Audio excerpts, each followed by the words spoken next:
boy Mark Black. And McGee. I'm dead. And we are the Nerds in the Hood. What? Yeah, Oh, thank you. I like that. Well, we have a special guest today. Obviously, you don't see us in our usual nerd lair. We are in a special part of the hood because we have a special guest right here. Go ahead and let them know who you is, player. You already know what time it is. We are uptown, all right? We uptown. It's your boy SB, a.k.a. Soul Brandon, a.k.a. Brandonlyfe, here with Nerds in the Hood, doing what we usually do, talking about nerd-like activities, but in a hood-like way, all right? What's up? Yes, sir. Yes, I love sir. the way you so eloquently put that. So, we got a lot to talk about, obviously, and we're just going to go ahead and get right into it, man. How are you doing today, man? Yo, I'm good. Brother? I could be better because I left my drink on the table. Oh, now you're better. Now I'm elevated a little bit. Let's get a quick saludo. Let them know what we're drinking today. Thank you What for we what we drinking got a little today? bit of soju. Thank you Yeah, we're drinking that soda. Yeah, of course. Yo, Thank you. Cheers, Thank man. you. Hey, Sean, what's the name of the soju, bro? Hey, what we drinking? So, what you drinking, Asan? What we drinking? Chamiso. Tastes like grape juice. Green grape. Green grape. Green grape. From where? From the country of South Korea. South Korea. Don't do the accent next time. Ah. Yeah, we still need this. We just started this You thing. gotta make it authentic, dude. Yeah, that's fine. Let them know where it's from. It's fine. What have I told you? Ed has learned and you did it, man. Don't get us canceled, bro.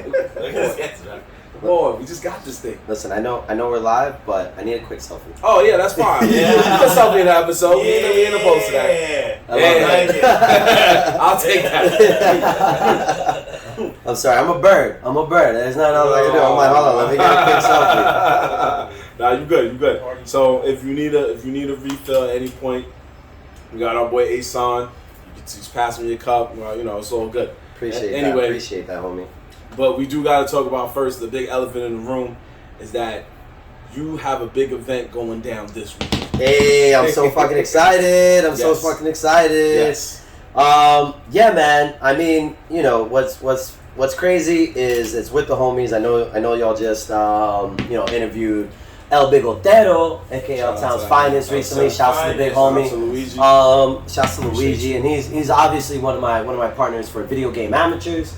VGA all day, all right, along with Navis, obviously Damio, we got Jay Celeste, we got Cash Games Only, we got Hassan, we got Brodsky, we got Bull, we got the Cap, you know what I mean? We got all the homies over here, you know what I mean? A lot of great individuals that I've had the pleasure and honor to be working with. And this Friday we're doing an event at Bronx Brewery. It's our first outdoor event this summer, all right, and I'm super excited. It's obviously our event series called Gaming and Chill. You know what I mean? Not Netflix and chill. All right, we're not doing any type of extracurricular activities like that. All right, see, the only games we doing is video games. Okay, and what's dope is that we get a bunch of DJs that are going to be playing. Actually, I myself. On like the ones and twos of Boquito.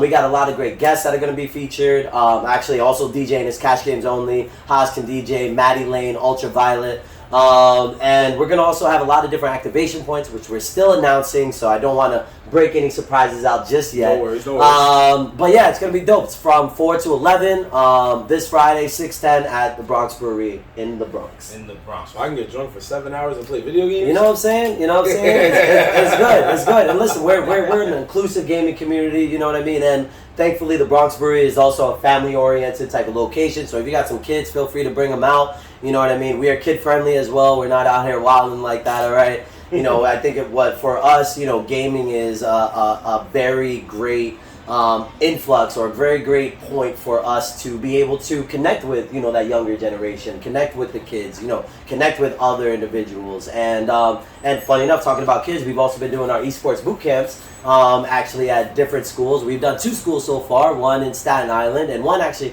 not too far from where we are, uptown. And we're actually doing one in Queens this week on Wednesday, and we're doing one in Brooklyn on this Saturday coming up as well, which is right after our event. What exactly is that for people that don't know? Because I have an idea of what you do when you throw those school events. What is it that you do? Yeah, so what's super great is that we have a partnership with HITN, which is the Hispanic Information and Telecommunications Network. think of them like the Latino PBS, right? And yo, they're in over 44 million homes. We've actually been working with them since 2020. We were honored enough to be able to do a digital esports bootcamp for 6 schools in Chicago, where it involved creating a Discord for all these schools. Yeah, it was super dope. I didn't even know you did it. So it started in Chicago. That was the first thing. Yeah, the first bootcamp was in Chicago. Okay. And yeah, so we worked with 6 schools. We created a Discord and essentially worked with them to try to build up their competitive spirit. And eventually it led to the 6 schools having a competition with each other until we had a champion. Big shouts to actually Danny Pena of GTR, Gamer Tag Radio, who actually put us on with that opportunity. And he was actually also featured for the main broadcast that we also helped produce for that. So we actually got mentioned on Univision. You know, we were on our Telemundo shit, which was super dope. Yeah, man. Yeah. And yo, right?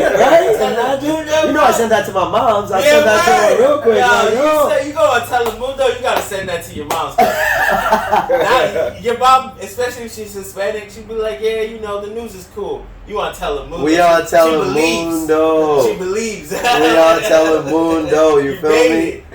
So what was dope about that then is that you know, now they've been actually, you know, they got into contact with us last year with looking to do the same boot camp but with schools obviously throughout the boroughs. And so I thought that was like, yo, let's definitely get that situated. Let's definitely get that started.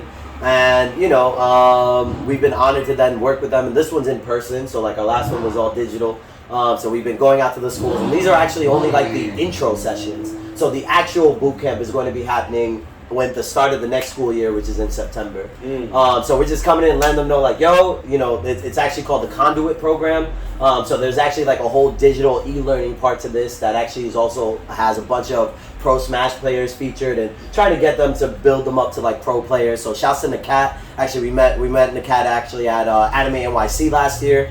He came and kicked it with us at our booth. He came and whipped a bunch of our asses. But like he was a dope individual, so he's featured on that. And yeah, man, like I'm just honored and very thankful to be able to give back to our community and really like bridge that gap with some of these kids. Actually, funny enough, shouts to Navis, because I've never seen my man pop off so hard that when he 3-stocked a 12-year-old in Smash Bros. You know why that is funny right now? Because Uptown Finest told us the same story. Bro, and I was hyping him up too, because I see, you know, the kids be talking. Like, because they think, like, just because we grown and we bring it in the games that we don't know how to play, right? They're used to, like, their teachers, like, oh, okay, yeah, we play. No, they don't play. It's just another program. Exactly. Just another program. It's just some, you know, some people bringing some stuff in. No, we game. We game. Yeah. All right, so when he's like, yo, you know, you mind if I get on the set? They're like, yeah. And I hear all the little kids talking some cheese man stuff. And then I see him, he's going in. I see he's already up 3 stocks. The kid's at 1 stock. I was like, yo, you better take him to Kennedy's, bro. I need that 2 thighs and a leg. You know what I mean? I need to take him to Kennedy's, bro. I need that 3-piece. I need that 3-piece. And immediately when he got there, he goes, let's go! Jumps out. He gets all hyped. And I'm like, bro, turn up. I'm like, bro, it's still a 12-year-old. Let's chill. Let's chill. Now you gotta learn, though. You gotta learn. 2 things happened to that little kid right there, yo. He either went home and told his parents, yo, I need Smash right now. I need to train. There's these dudes coming back next September. I'm coming for him. Right. Or he was just like, yeah, I'm not playing this game anymore. Yeah, it's a dub. It's a dub. Yeah, he either destroyed it or created a monster. Yeah, that's it. One or two options. So funny enough, he wound up beating the kid who won the tournament at that school too. And like the best thing that he said was like almost a quotable. I'm about to use this in like our marketing and stuff like that. But he was like, oh man, like I thought y'all were, you know, I thought you were frauds out here. Like, you know what I mean? And he goes, no man, we're not frauds. We're amateurs. And I was like, yes. And you know, that's a big part of what like video game amateurs is. Like I think there's a strong stigma. And even when we started like creating that name, like video game amateurs, like one thing that we really acknowledge is like, yo bro, we're not pros. All right, I'm too old. I don't have enough time in the day to be spending 8 to 10 hours every day playing any type of game. All right, I'll keep it a buck with y'all, right?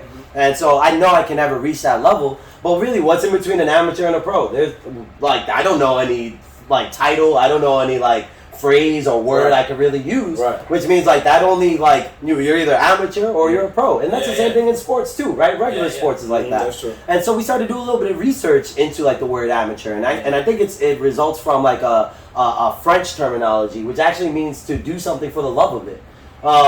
You know what I mean? And that's something that really resonated with us, where it's like, you know, you could be an amateur at anything because you're doing it because you love it. You know what I mean? And I think that's something that can resonate with anyone. No, yeah, that's very true. When I first heard the VGA Amateur name, I that's kind of what I felt though, and I think maybe because I'm a gamer, so from just saying VGA Amateur, I'm like, yo, I think these dudes are trying to say that they're video gamers, but they're not pros. But we're still here though. Right, we're still right, here. Like, right. We and here. when you play, when all of y'all play, all the shows you do, the whole Los Manos joint. You know what I'm saying? You see the gauntlets. You see them there. Yeah, you when see them there. those little things that you guys do shows that you're outside. Like we a lot of people, even for us, like a lot of people, we play video games and they come up to us and what does anyone say? Oh, you're whack. That's the first thing they gonna say. Everybody in any game, the first words out of their mouth is, oh, you're whack, until you smoke them. Right? Period. Until they gotta learn the hard way. Yeah, until they gotta learn the hard way. Yo, some dudes, you like for him especially, right? He used to play Naruto Shippuden. Right? Okay, anime fighters. Yo, my man had Team A, Team B, and Team C. Mm-hmm. He would play you with Team C. Right? And if you lost to that, you can see in his face. You'd be like, you don't play this. Yeah, you're not about this. You're not really about that. Can't do me on my worst. Yeah. You know what's supposed to be a real disrespectful for in the next couple rounds, they'd be like, yo, I'll just do random. Yeah. Yep. Period. Or be like, yo, like pick my character. Who you want me to play? Or who you playing? Alright, I'll play them. Exactly. Let's go. I'll play them. What's up? What's that's up? the one. Who do you think, well, not who do you think, but who was like the first that came with the idea, with the VGA idea, and started that whole movement to where you are now? So, you're about to hear my first rant. Warning everyone. Alright? the rant is about to begin, okay? Yeah, you heard that room. We got the car outside. I'm about to let off. I'm about to let I got hold on. BRB. Alright. Exiting the frame, right? Yeah, I fucked up. No, you're good, you're good. It's the second time you ever no. And I gave you a lighter in the car. It's in the It's car. in the car. You came through with the canton. Right? We gotta hit the hand seals. Yeah, see, he knows. Hit the hand seals real quick. Yeah. That's his favorite jutsu. Yeah, my bad. No, y'all are good, man. You know, like VGA is honestly like a long ways coming. You know, and you know, this is gonna go back to some of my like prior history, right? Some of my prior projects that I've really gone into, and you know, back actually, this is now 2015. I was at the time, this was my second business that I was still working on, right? So just roundabout, you know, I generally do IT, I do technology work. I've been doing IT for over a decade now. And so one of my businesses is actually a consulting firm where I work with, now at my discretion, usually nonprofits or minority-owned businesses and help them build their infrastructures out. And so while I was still running that business, at the time, this was actually at an E3. I think it was a 2014 E3. That Microsoft had showcased something called the Microsoft HoloLens. All right, and so like at the time, VR was still starting to be a budding type of industry and a budding project. I think overall in the technology community, where we started having things like the Gear VR via like Samsung. We started having like Oculus starting to release their first project. And while I enjoyed those things, right, to me, especially being in technology for so long and being a gamer, that wasn't something that like really was VR to me, right? VR to me meant something where it's like similar to some of the like animes that we kind of enjoy, you know, some Ghost in the Shell or like, you know, those futuristic type of situations where it's like this technology or the, you know, the things we currently interact with, which we have to look through a window in, which are our phones, right, or even the Windows operating system, right? You know, we're kind of separated from, while VR to me was something that would be overlaid on top of our actual reality, right? And one of the most common examples of that we have right now is like augmented reality. We still have to use our phone a little bit, but you see it like in Pokemon Go. We got put a Pokemon like right here and catch them type situation, right? Yeah. And so what was dope about the Microsoft HoloLens was it was an actual headset that you can wear that was able to do that. And what was not only dope about that, but that it could also geolocate these objects into the world around us, which means if I was to place an object here and leave and come back, this object would still exist here. Okay. And so when I saw this, and then on top of that, those objects being able to interact with the actual objects around us. So like it knew if this was a table. So if if an object is moving from here to here, it knows that, okay, like I can't just move through this because this object is here. Yeah. You know what I mean? Or I have to go around it then. I then have to like exclude that from that like area or that space. And they actually introduced it with a Minecraft example where they had placed basically a Minecraft world on top of a table. And I was like, holy shit. This is fucking amazing. And so when I saw that, and I'll never forget, funny enough, at the time I was a IT manager for a charter school on 150th, shouts to New Heights Academy Charter School. And when we watched E3 in my office, I was like, I need in on this. And I wound up filling out like the long form, and like I didn't really think that I was gonna get it, so then I filled out mad other forms with every other email that I made. I think we made other emails for me to try to like get this. And funny enough, my first email wound up being the one that they selected. And so I'll never forget, I was actually on a 420 trip on the West Coast with a bunch of friends. Nice. And I'm in the middle of Portland when I get the email that I was selected to get the HoloLens. And it's a $3,500 investment, which is weird. Like you're selected to go pay $4,000, right, to buy this thing. But I was like, at the time I never did any type of development, game development, 3D, anything, right? But I was like, I need this. And I'm not gonna lie, being on vacation, I didn't have $4,000 just to drop. Big shouts to my homie Jagger because he actually loaned me that money on the spot. Hey. And said, bet, like I believe in you, I believe in this. Let's make it happen. Make it happen. And so fast forward a little bit, then in between the time of me, getting that email, ordering it, and then starting, my journey, I started taking like classes on programming. I started taking classes on even what virtual reality and augmented reality was, and I really started stepping into, just that world, that realm, and really just, getting to understand it. Because while I'd understand like HTML, a little bit of JavaScript and things like that, I never knew like C#. I never knew game development. I didn't know any of that stuff, which technically is what VR is, right? And bro, I'll never forget when I finally get the object, right? I finally got the HoloLens, like maybe like that same week, at Microsoft's Times Square location. They're giving like the HoloLens like intro like launch event, and this dude Lex, shouts to Lex, he was throwing this, he was the speaker there, and he was like, yo, room full of 300 people. I'm talking doctors, professors, all kinds of individuals. And he goes, yo, big shouts to Microsoft on launching their device. Who here has a HoloLens? And I'm the only dumb motherfucker raising their hand. Right? And bro, like on that day, I'll never forget, like I had a line of like 15, 20 people waiting to come talk to me. Yeah. And like talk to me about the device, talk to me about their ideas, talk to me about other stuff going on. And I ain't done shit with it yet. I'm like, bro, I got this like 3 days ago. Like I haven't done nothing. You know what I mean? Like I just got into this world in the past couple months. But what I was gonna say, that must have been a cool feeling though, to know that like, whenever new tech comes out, you just like you said, damn, like I really want this, I gotta get it, but you didn't have the 4Gs and you found a way to get it.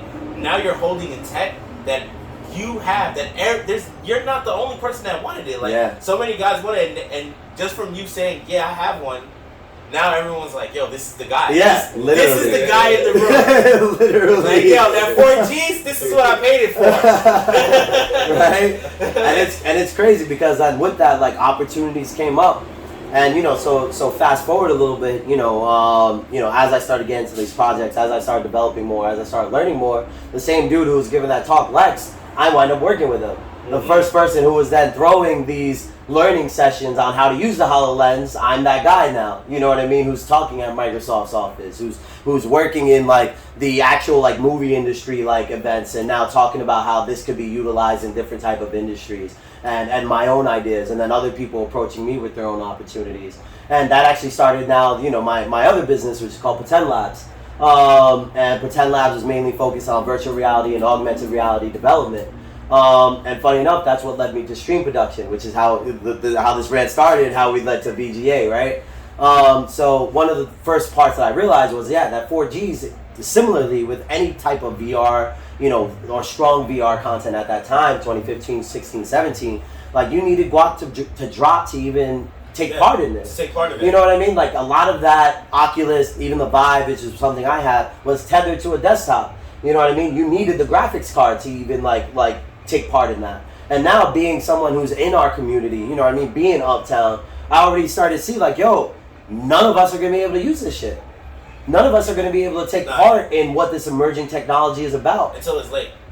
You know what I mean? Until everyone else starts to tell us on how we're working with this technology. Until it's outdated. Everyone else is creating. Outside us to come in and just. You know what I mean? And telling us how it's supposed to be done and how we're supposed to be involved in the this. first hands to getting on it and being exposed in our own way. Exactly. And so that's what actually got me into the whole stream production part, where I was like, how can I showcase this to people who aren't able to actually get their hands on it? How can I showcase this to people who aren't going to be able to like even come meet with me? Because then at the time, then I started working with other individuals. Shouts to my homie Adam, shouts to my homie Justin. We actually started our own event series called Influx, which was the influx of technology, art, and music, where we'd have DJs come in, we'd have artists like post their artwork, and then I'd come in, bring in the VR and all this other cool shit, where it's like, we're bringing like this high class A type of event to people, so we can come and enjoy that within our own communities. And so with the stream production side, like I was actually one of the first people to figure out how to display VR in terms of putting a foreground, a background, and putting us, like me, the individual, within that layer. And so I wound up building my own green room studio uptown. I was living on 150th at the time. I built a whole green room studio. Some of the people who know, like we also decked up. We had parties there, ridiculous. I see flashbacks, like they be throwing like little clips of the room. Yeah. Like back in the day, the green room. And I always say, I'm like, who really did this, bro? And even the ceiling was green. Bro. Everything was green. I'm not gonna lie, you like could go invisible in there. I'm not gonna lie, real talk, like that was actually the product of a breakup. Like that, something to get my mind over. That ass, like like you know what I mean. I was living with my ex at the time. That was our living room, and like this was at the same time I was building Pretend Labs up, and like when we broke up, she moved out. Like it was in a mental capacity way. Like I could not live in my house the same way anymore. And so like to me, like when getting my creative juices flowing, getting my work process flowing, you gotta recreate yourself. I'm like, let's rebuild. And so I'm like, I'm turning the whole room green. Right. Return. I'm doing this. We flexing this out. Quick shout outs to everybody in the chat. I see you. Aaron, what up? Perry in. Perry saw me in one porn. We were in the clouds, bro. We were in the clouds. My boy Rock tried to make me do push-ups. I don't know if you did see in my Instagram. I've been doing some little tap-in joint, but I'm not gonna do no push-ups. Not today. Shout out to Designer Dreams. He said the HoloLens was fire. Yeah, man. Shouts to everyone tuning in. I appreciate y'all. Surpass the stocks. Shout outs to you. You already know. Thank you for tuning in. Yeah. Let me bring. But there was something that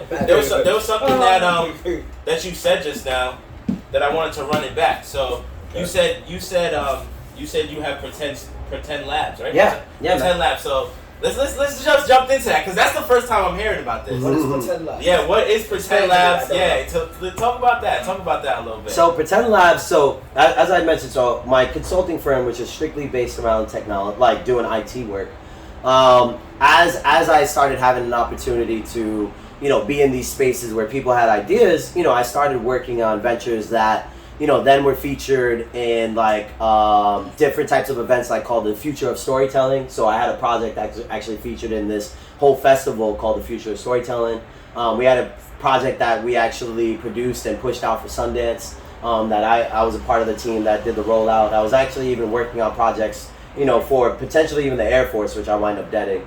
And so Pretend Labs was essentially my creative studio focused around doing virtual reality, augmented reality stuff. At a certain point, I started to realize that my consulting firm was, my IT consulting firm was different than what we were doing in this creative space.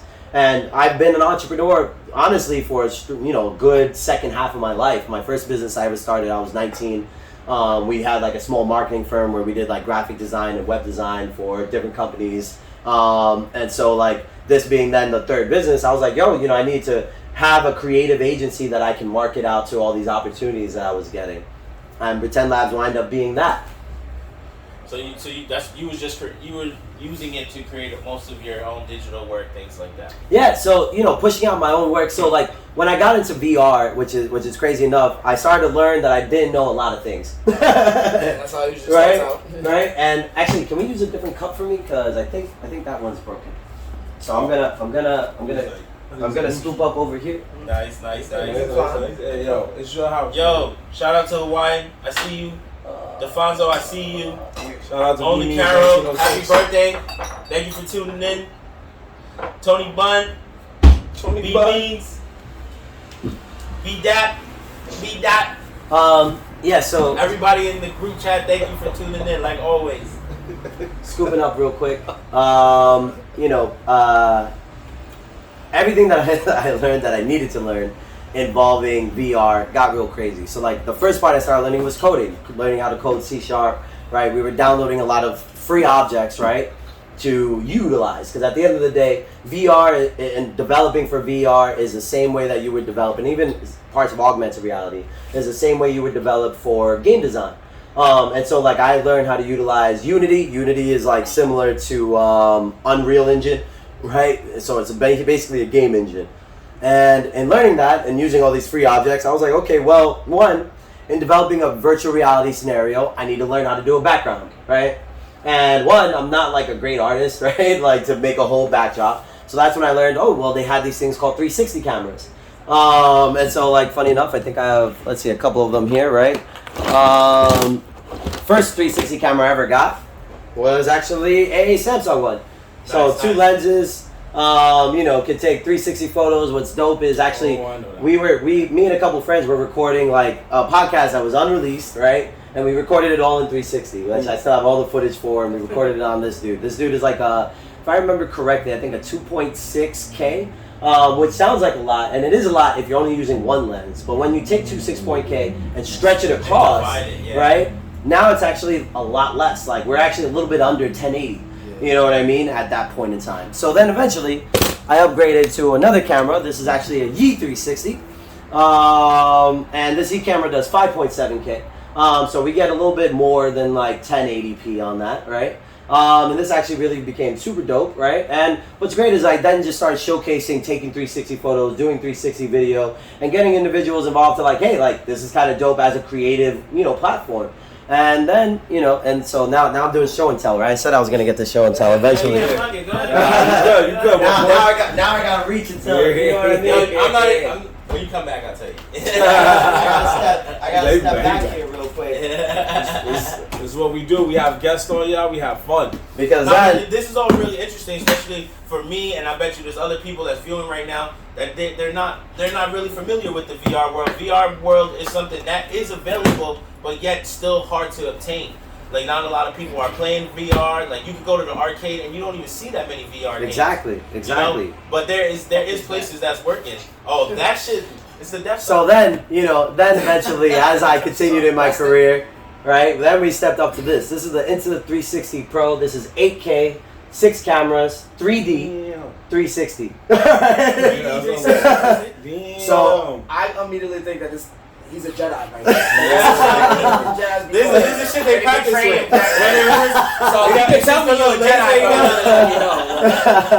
That's that thing you train with. Let you know that right now. This is sick right here. And so this is just getting into like when I get into something, like I go deep. Like I go as hard as I can into a situation because that's the type of person I am. Like how do I become the best? How do I utilize the tools in front of me to create, the best that I can possibly create, right? And I want to buy this off someone on a good deal because this thing also is like, I think about $3-4 grand itself. And I'll never forget because I brought this to a friend's wedding in Costa Rica. And when I tell you the Costa Rican police pulled up on me with a dog, like all kinds of shit, when they see me with this briefcase. Yo, what kind of what is this? What do you got here, bro? What do you got here? When the case look great, then I get something. What kind of drone bomb is this? Right?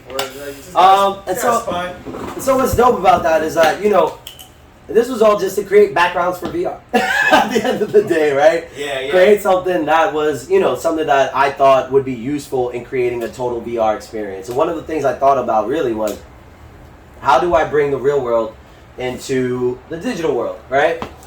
Because one of the main things I'd like is like overlaying that digital world into the real world. So if I bring the real world into the digital one, it's going to make my life a little bit easier.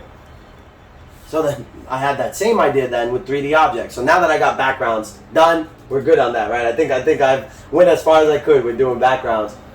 Then I'm like, all right, well, how do I get 3D objects? And then I started learning about Blender. Blender is like something that a lot of 3D artists utilize to make 3D objects, right, and make 3D designs. And I was going to take me another like 2-3 years to learn how to do. And I was like, I ain't got 2 or 3 years because I got everybody pressing me to work on projects. You know what I mean? We did something with Under Armour. We did like a whole bunch of other shit. Did something for some like mad expensive Germany company. Yeah, we like did like an event. We did like an event project with them, which was dope. That's cool. That's cool. You know, and so I'm like, all right, well, I can't do 3D design, right? So one thing, especially now that I have a business, is like one, hiring people, but two, like what can I do, right? My first idea is then, what if I was able to take real world objects and turn them into digital objects, right? And so let me see what draw, and my draw is a magic tricks, right? Sorry if I'm running in front of the camera. I just got I got that stuff. There we go. Cool. So big shouts to these individuals, but this is something from Occipital, there we go, called a structure sensor.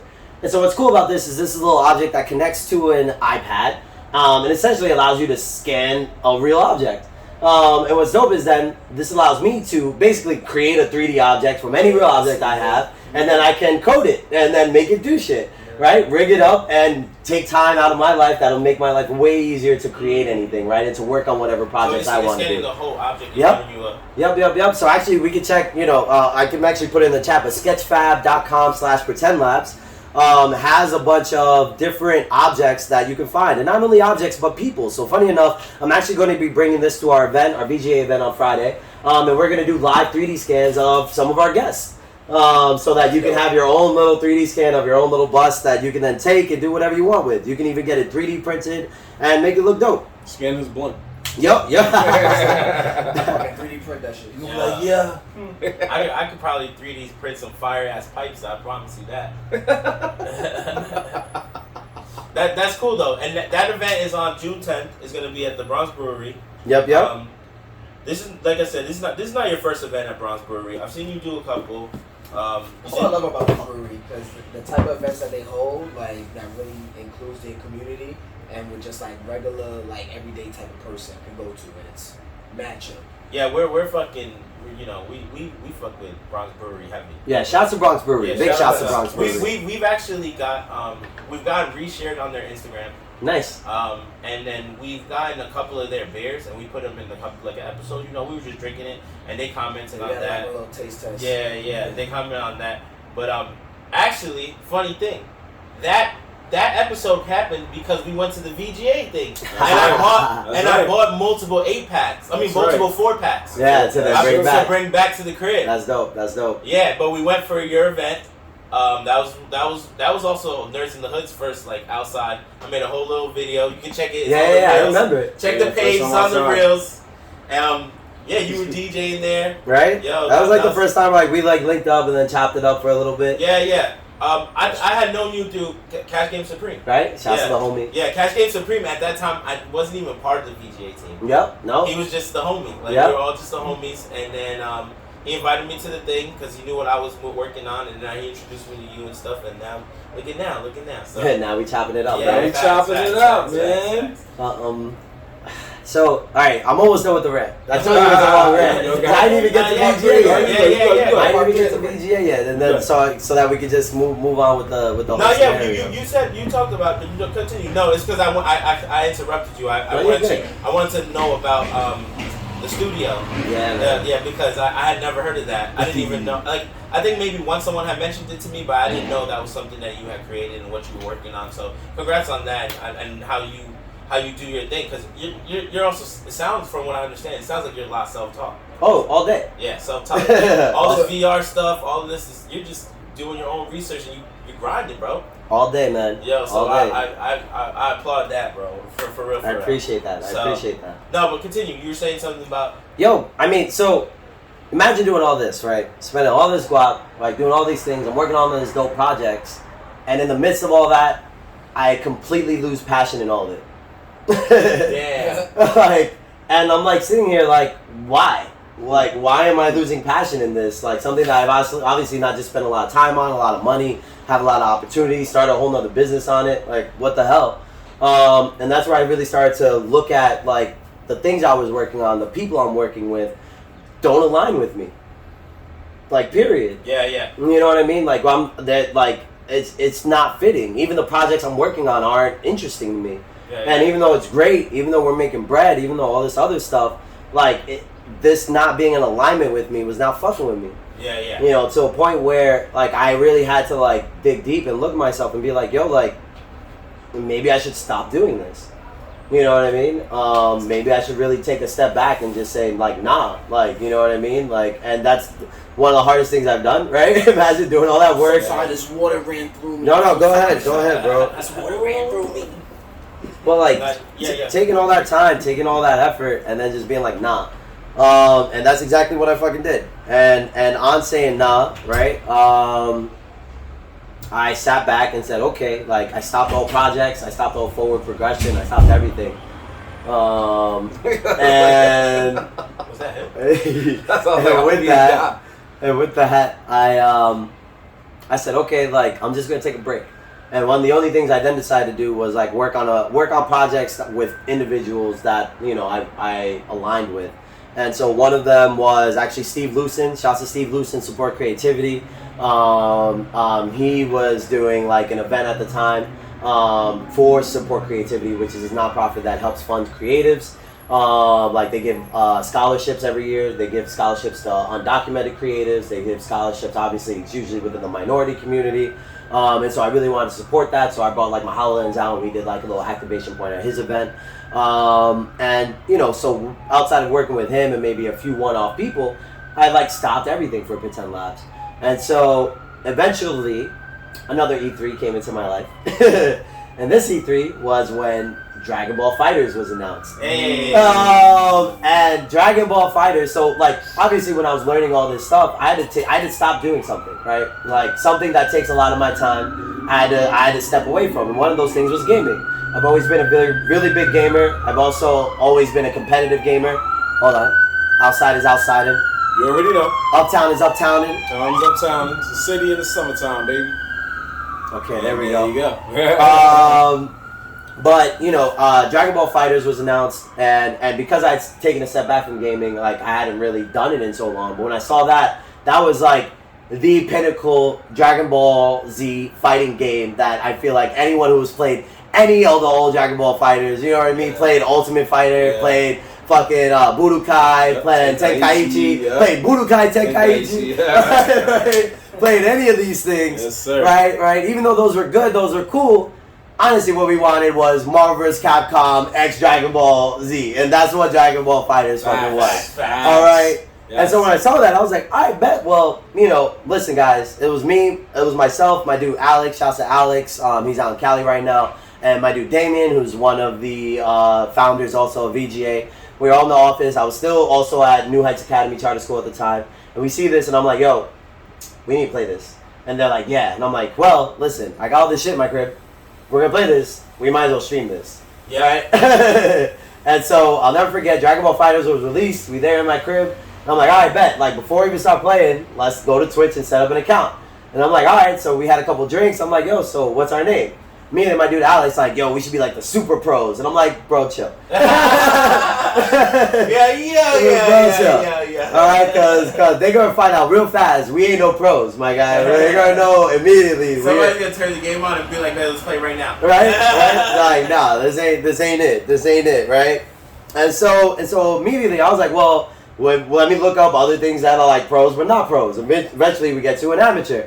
And I'm like, well, amateurs. Like, all right, cool. Like, well, you know, we can call ourselves like gaming amateurs, or like, then we just go through a brainstorming list. Gaming amateurs, amateur gaming, like all other kinds of stuff, and then research like any other companies or any other brands that sound similar until we get to a point of video game amateurs. And like, Damien didn't mind it. Alex was kind of against it because he really didn't like the term amateur. But I was like, yo, bro, like, this seems good. I can't find anything like it anywhere, right? Like, I think we should just go for it. Yeah. And so, like, we had another drink, you know, a little bit, maybe a couple of little L's, and then we were like, you know what? Fuck it, all right, we're going to go with it.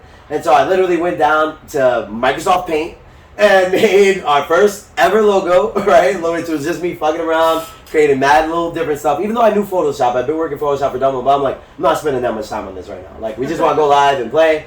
Let me just go paint, drum something up. Then I got us to Twitch, and just because my business mind, right? I get us to IG, I get us to Twitter, I get us everything else that we need to get. And then we go live for the first time. This was, I think, like 2017, if I remember correctly.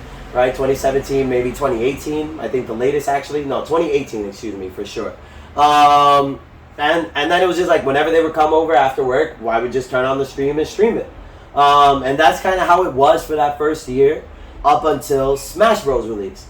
And Smash Bros. Ultimate got announced, and that's the only reason I even own a Switch. Alright, like to be straight up.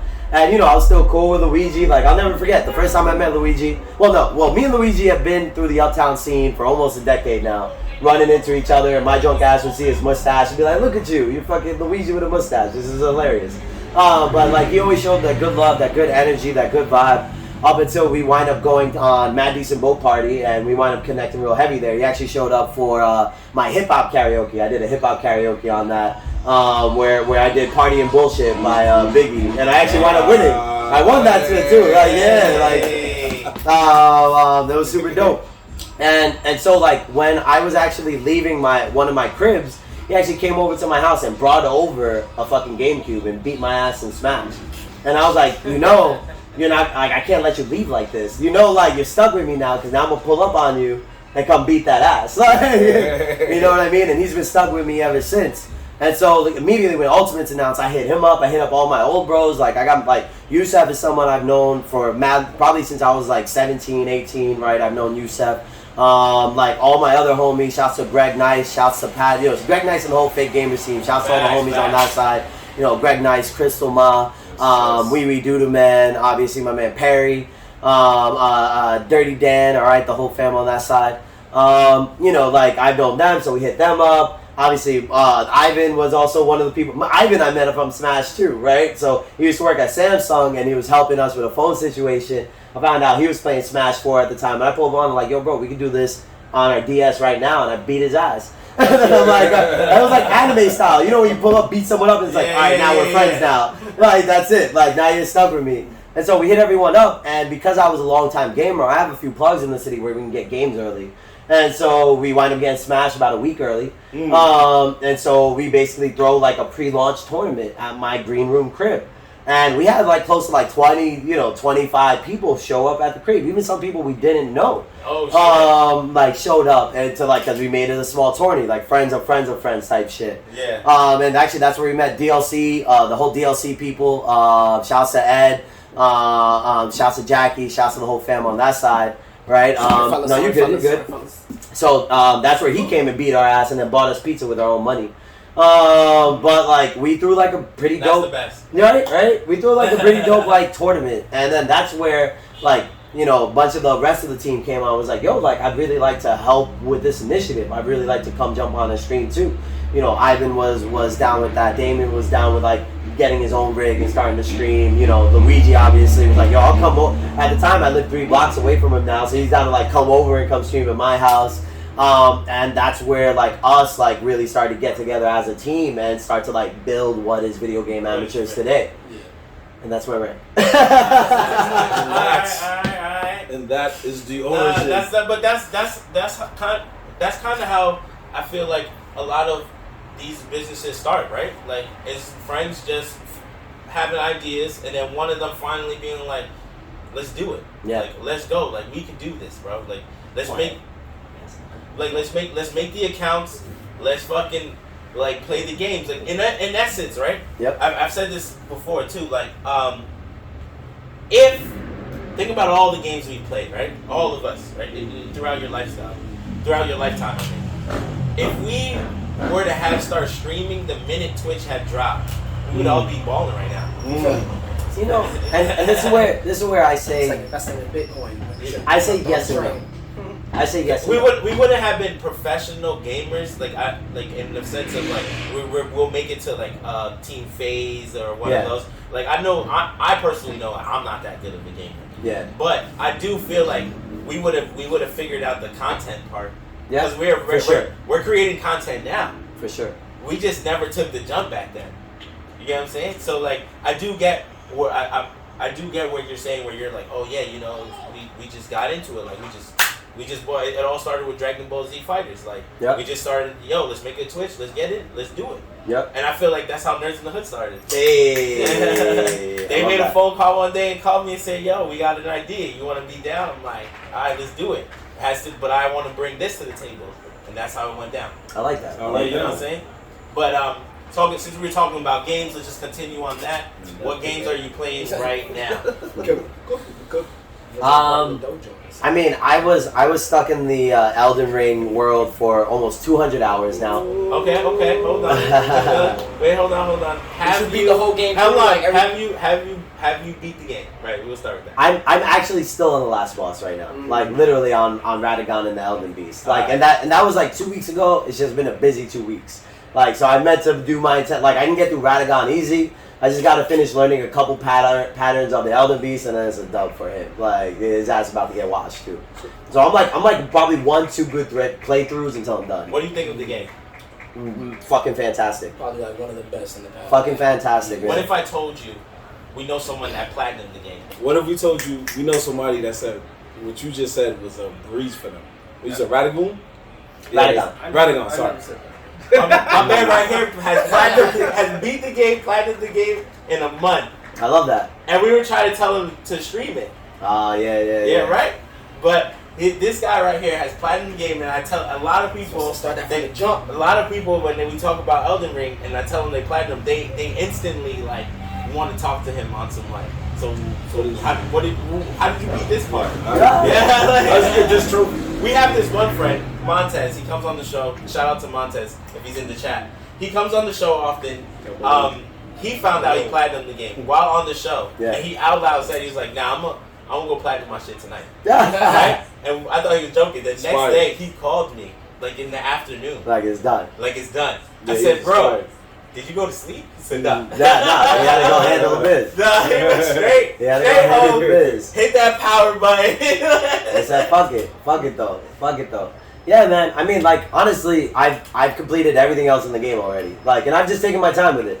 Like, you know, it was one of those things where, like, even as the updates came out and as like the new, like, you know what I mean? I don't want to say cheap ways, but the new easy ways to beat things, right? I was like, yo, no, I mean, which is always valid. Like, I'm all about using OP shit. I'm all about like using top tier characters. Find me in a fighting game, find me with a top tier character. I don't give a fuck. I'm here to win. I came to win. I tell people that all the time. When it's competitive time, I'm here to win. All right. I don't give a fuck about nothing else. Right? If you came to have fun, cute. I didn't come here to have fun. I came here to catch a dub. Thank you. Came here to catch a dub. I don't think I play any video games to have fun anymore. Like, you know what I mean? Like, and that's my competitive spirit. That's my competitive spirit. Sorry, they like talking shit about 2K because I used to get spanked a lot. I used to get spanked. Like they used to play. They're good at 2K. Nice. We played 2K for years. From what year to how long? I don't know. Like since like high school. Yeah. Then you talk about like a 6-year run of 2K, right? Yeah, let's see. Right? 6-year run of 2K, in which I'm getting spanked. Like I'm getting dubs, but it's like 1 dub for every 10 losses. 20 losses. So they like talking shit. But what do I tell them though? I kept playing, bro. I kept playing because I was there for the competitive part. Yeah. I was like, yo, it's whatever. Sometimes I would get close. There was a lot of games I kept it close and then I lost at the very end. Fair. And then we turn up. It's like we go up by 20 and it's like. There's always one hater in the room when it comes to be like that. Yeah, there's always that one hater. That was a different. That was really like an anime. He did a Sasuke and effective from a training dojo. You got it for a little bit, but it didn't work out. It didn't work out. Yeah, it didn't work out. You know what I'm saying? What other games out there are you playing right now? I mean, outside of that, I'm still a Halo fan. I love Halo. Halo Infinite, in my opinion, is one of the best Halo multiplayers to be released to date. You know what I mean? Even though I'm a big Halo 2 aficionado, you know what I mean? Halo 2 has a special place in my heart. Halo 3 multiplayer was fucking great. What do you think of the new show? I didn't watch that. You didn't watch it? I didn't watch that. The face says I didn't watch that. Get out of here. It's borderline comical, but it's like it has its good parts. Listen, I've read some of the books and stuff. Like, you know what I mean? Like, I'm still a fan of the lore, but at the same time, like, as soon as I heard that, like, basically this is you know M Chief variant. Yeah. Like I'm not here for the variant M Chief. Okay, like I'm not here for him. I think they just played to more the nostalgia of like the game, like because they had the POV views of like him fighting and shit, and like you know the typical like. But he took his helmet off a little bit way too much, and I'm just like, Yeah, that was fun. That was the number I'm not one here for complaint. that. I'm not here for that. Yeah, that was the number one complaint. If you haven't I watched it. It was entertaining, but it's like, you know, do I think it's Halo? Nah. Like, bro, like I come from that age where like we pulled up with a TV and an Xbox in someone's basement for like a 16 LAN party. You know what I mean?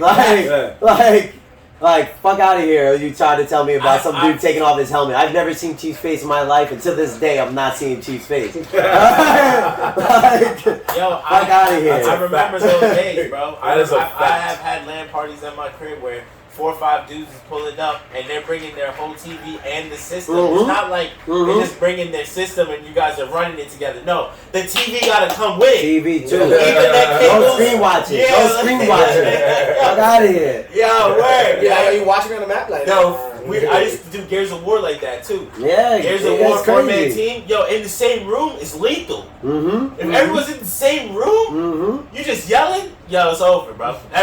People get smoked. I love that energy. But that's the time we come from. So I don't respect this. I didn't respect that show. I don't fuck with that show. I've been trying to jump on Halo with you. I watched you stream the bunch of times. Twitch name Air Jedi. You already know. I see you. Yeah, Air Jedi 15. You already know. We try to get on when we can. Yeah, so I always try to get on there with you. I haven't. I'm slacking. No, it's cool, man. Like I only play it, like honestly, and that's one of the things that has also become my practice because of like all these other things I'm doing, right? Because I still to this day with Pretend Lab still exists, and I still do stream production. So I do stream production for different companies, different nonprofits, different organizations. So even for instance, last year, you know, while actually working with my homie Steve and his business, you know, we raised close to like $2 or $3 million for different nonprofit organizations through streaming galas. You know what I mean, during the pandemic. So this was like for Breast Cancer Research Foundation. We worked with the New York Public Lawyers Association. We worked with BRC, the Bowery Residents Committee, amongst a plethora of others. I also then helped a lot of DJ friends of ours with their own stream events. Shouts to the homie Ben Bona, Dana Lou, Jay Fuse, the whole Fuego team, Dos Flacos, Leo Bamba. Who else have I worked with in the past? I've worked with a plethora of individuals, but shouts to Q just because Q. But anyway, I can go on for that for a little bit, but like specifically Ben Bona, you know, who's one of my really great friends. Like I helped her stream events for Twitter. We streamed an event for Snapchat. We streamed for an event for Warner Media, if I remember all of those correctly. You know what I mean? So that's still an avenue where I still do things outside of even the VGA stuff. So with that, usually when you see me gaming on stream is usually the only time I'm gaming. You know what I mean? Like I've made it that habit where like this is my designated time to do this activity. And while it's like scheduled fun or organized fun, you know what I mean? Like it's still being multiplied by the technology and the platform that's behind it. But at the end of the day, I'm just having fun with it, right? You know what I mean? And that's where it allows me to then, you know, take time for the other things that I'm doing, right? For instance, like now I've started DJing recently, right? I only started DJing like last year, sparingly. Like sometimes on stream you may catch me DJing. Sometimes it's just homies come through and I'm like, forget it. We'll throw stuff in the speaker and chill. We can play our own music while drinking and kicking it, right? Yeah, facts. And so now, you know, we're doing you know, small parties on Fridays at Buddha, myself, Cash Games Only, and Hoskin DJ, as well as, you know, other things that we have in the works. I'm not going to mention any secret info. There may be a VGA after party though. I'm not saying anything crazy. But you know, with that, like, I've learned that, you know, I think it's super important, especially at this part in time in our lives, you know, as we're growing older and we have a lot of things we want to accomplish, right? But one of the things we also have is that we still need to work because we need bread, right? We still need a place to live. We still need to eat things. We still need to engage and have relationships with the people that are close to us, right? And still enjoy generally what we want to enjoy. So it's like, all right, well, how do I really do things that I want to also accomplish outside of all of that, outside of just living life? And one strong habit of mine is kind of like literally scheduling my time. And it sucks because I'm like, I've been trying to get organized, but I'll never say I'm an organized person, right? Yeah. But like literally, I put everything in my calendar. Like even this was in my calendar. I know. And like even to like us DJ like at Buddha, right? He was trying to get me to do that since March, and that didn't start until May. Because I'm like, you got to give me time to figure out how I can fit this into my life before I can even say yes to anything. Yeah. Because that's not how I work. I'm not just here. I'm not a yes guy. You know what I mean? I got my own shit going on before I start doing things for other people. You know what I mean? And that's my priority. And I know you may not care about my priority, but I care about my priorities, right? Right. And so with that, you know, rolling back to other games I've been playing, I play a lot of random games from Game Pass, all right? And I've been doing this since Xbox Arcade. I don't know if y'all know about Xbox Arcade, all right? Throwback 360 people. Yeah. But that's how I found out about... You feel me? So I found out about dope games like Geometry Wars. I found out another game like Luminous. Found out about Castle Crashers. Found out about like a bunch of games at that time. Castle Crasher, that's Let's go! I played that when it first came out. Yeah, bro. Same. I played that when it first came out, bro. I was running that shit back. I remember I beat the whole game. I deleted it for a little while. Then one of my boys mentioned it, and I was just like, yeah, I'm going to go read down. Yeah, I'm going to come help you out. Let's go. Shout out to the Grey Knight. The Grey Knight's my G, all right, with my bomb. Fuck out of here. Right. But you know, Castle like Crashers. Now that I think about it, Castle Crashers was like on the same level as the Imposter. Oh, Among Us. Yeah. There you go. Yeah, no, it was like everyone was playing it at the same time, bro. Chokehold had people on their chokehold. Yo, bro, seriously, Castle Crashers was so good though, so it was warranted. You know, but stepping into that, you know, I'm not like an ex-bot, right? Like I'm not one of these shills. But for someone like me who only games when I have an opportunity to, right? Outside of games that I'm like really sitting for or hitting for like for instance like Sifu. When I saw Sifu was coming out, had to cop. Right. Sifu's so good. Sifu's so good. Sifu is actually what I think prepared me for Elden Ring because Sifu's very timing based, very like you have to know how to do certain things, and if you don't learn that lesson, you get fucked. Yep. Right. Facts. Like that's it. Period. Facts. So like learn your shit. Still like learn how to do your shit. Learn your timings, and then you're gonna be nice. And so like with that. What I love about Game Pass is that it gives me an opportunity to try a whole bunch of shit whenever I do have that inkling of free time and see if I do like something and see if like, all right, like fuck it, I'll play this, right? So for instance, like one game that I streamed a little bit ago, it's this horror game that I forget the name of right now. It's some like ridiculous. It's like this something. Is it out already? Yeah. He said it's on Game Pass. It was, but let me see if I can pull the name because I hate this game. I hate this fucking game. Shout out to everyone that's still tuning in right now. We appreciate y'all. Fake gamers, salute. Oh, Visage. Oh, okay. Visage or Visage. I always forget how to. I never heard of that one. So it's a horror game where you're like stuck in a house and you got to go through like the storyline of like getting all spooked out and shit. All right, like I don't play horror games a lot because I don't know. I'm not down with fucking with that time. You wasn't with the Dead by Daylight run. I fucked with it for a little bit, but like that's a little bit different. Like this is like jump scares, like ruining your life type of scary game I was like fuck it, like we'll have fun with it. Yeah. Yo, so that was something I played from Game Pass. I'm not gonna say anything, but all I'm gonna say is like shit got real scary over here. There's a couple because it's just me and my cat. I got a black cat no less, right? And I'm sitting here like in the middle of the dark, and of course I turn off all the lights too because we gotta get the full experience. So I'm here, of course. Headphones on. Headphones on. In the dark. We going full throttle. You turn around, you see a figure in the corner. Like yo. There's a legit reel. My Amazon Echo all of a sudden decided to glitch out one day, bro, and started doing some fucking like not even joking, bro, doing some shit like all of a sudden midway through me playing the game, bro. Like, and we haven't recorded because it was on stream, and I had to call a couple of people like, yo. Did y'all hear that shit? Like, I was even talking shit. Did y'all hear that shit? Because I know I'm not bugging. Because I heard that shit through the headphone. I took up the headphone like, you see me mad spooked, bro. Like, what the fuck was that? What is going on over here, right? Now, it don't help that my cat knows how to open my closets. So, I'll be seeing in the background closet doors opening and all kinds of shit. Did not help at all. Anyway, taking it back to other games I'm playing, right? Clearly, I was traumatized. Yo, I had nightmares. There was one of the storylines there. Fuck that bitch, by the way. Not even name her names because she don't deserve it. But fuck her through that game, all right? But I had nightmares for like a strong 2 or 3 days, bro. Yo, do you guys have any games that scared you like that? Yeah, because I can't think of any games off the top of my head. I never really was in that. Eternal Darkness. Throwback. Darkness. And it wasn't because the game did the one thing that no other game could do to scare you. I don't know if you remember. I was trying to save, and it said game erasing, and I was like, no, yo, nah. But Here's the crazy part. The game says game erase, and I'm like, yo! And then the screen goes white, and it comes back to the character you're playing. And the character's like, what is going on here? And I was like, wait, that was a hallucination?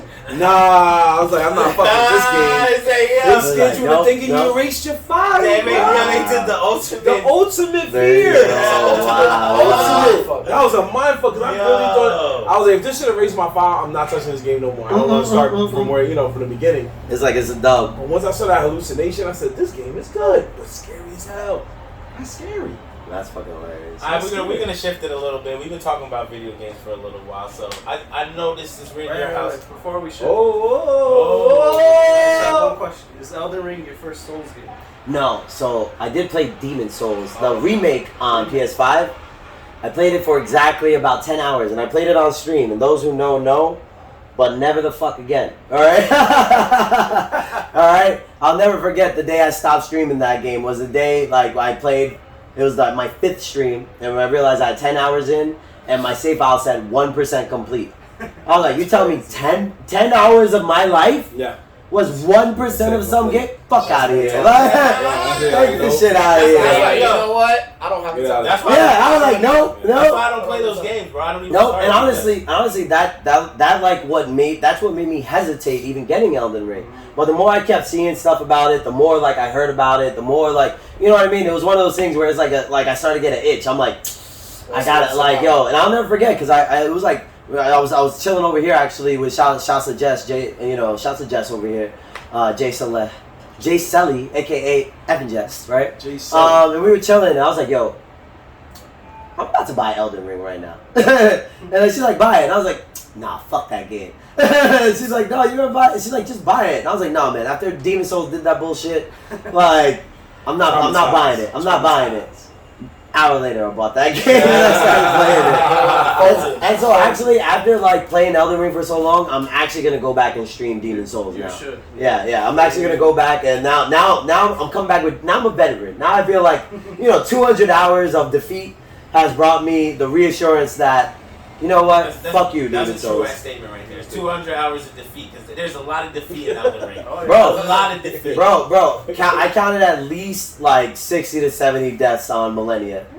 Strong.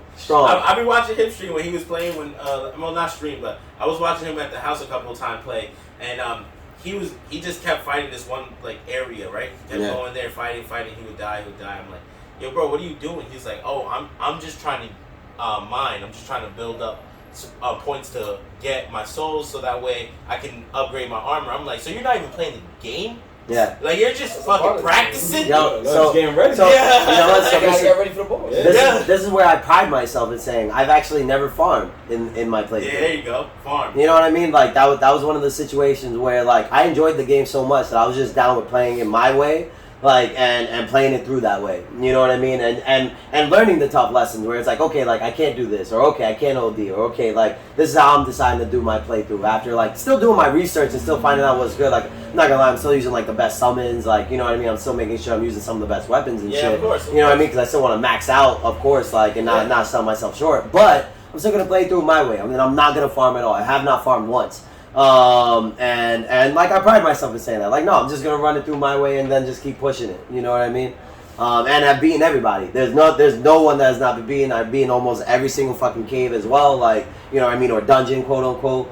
Beating every boss, every secret boss, every other motherfucker who thought they were nice. All right. And then that's why I've been holding on to that last boss because I'm like, okay, like this is now it. Like after all my time that I've spent, like I'm now at the end and can say like I'm done. Like, you know what I mean? They showing you love in the chat, bro.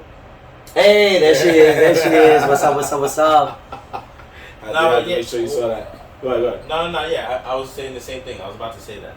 Oh, shout out to No, I was reading the chat. Greg, Hassan, Jazz, y'all were all missing your shout outs if you didn't get it, but just once again, big shouts to the Fake Gamers crew. Big shouts obviously to Hassan, Hoskin, DJ, our friendly neighborhood DJs, right? Him, myself, Cash Games Only. You know, shouts to the VGA crew, of course, always and forever. Shouts to Nerdz in the Hood crew because they're here with me right now.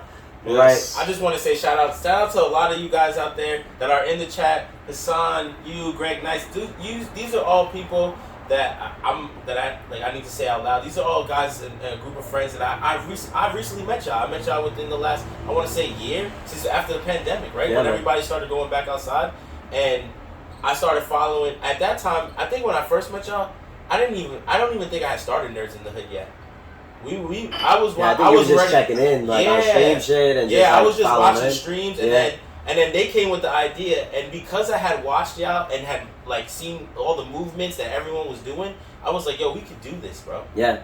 So you low key motivated me to do where we are now. So shout outs to all of that, man. Shout outs to all of you that I've met through this whole process, and that whole growing right there. Yeah, man.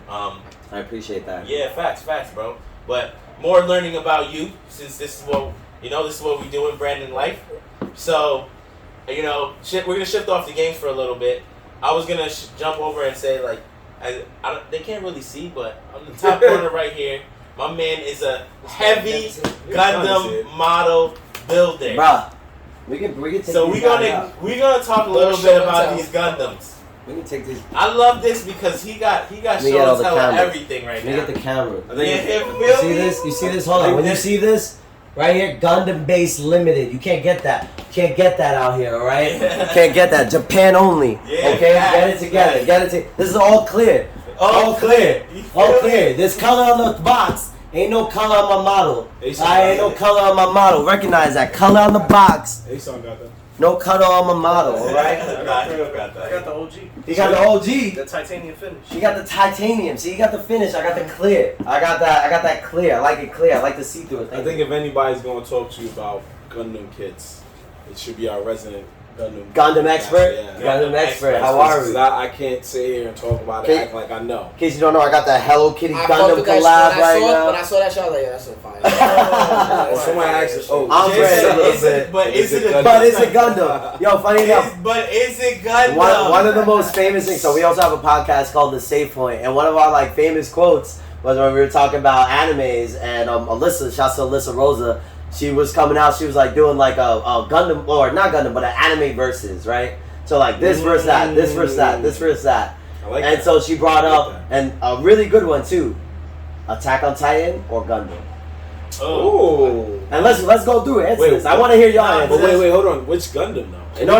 Yeah, Gundam as a whole. Gundam as like an entity. Nah, you know what I mean? Easy. Yeah, It's Gundam. It's Gundam. It's Gundam. That's Gundam. It's Gundam. And And so, the only reason why is because they're originators. you know what I mean? You can't But stop the Gundam legacy. has hit after like they got. You can't stop the legacy. You can't, bro. Attack on Titan You can always is drop a new Gundam, and that should be. Also, That might be hit. we know about Attack on Titan.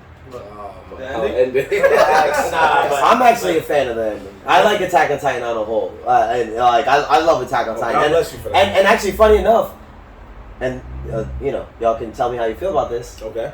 Attack on Titan is a mecha anime. I've heard Attack on Titan is a mecha anime. To an extent. You know what I mean? You Like, guys technically jump into a big ass body. we go into the and then suits, jump bro. out to wait to redo it again. Yeah. No, I give you that. It's a mecha anime. And so that's why I really love that question. But like when she said that, Okay. she brought up that question, I had to start bringing out boxes across on our joint. Like, but is it? I was like, hold on, Attack on Titan is great, but boom, is it Gundam?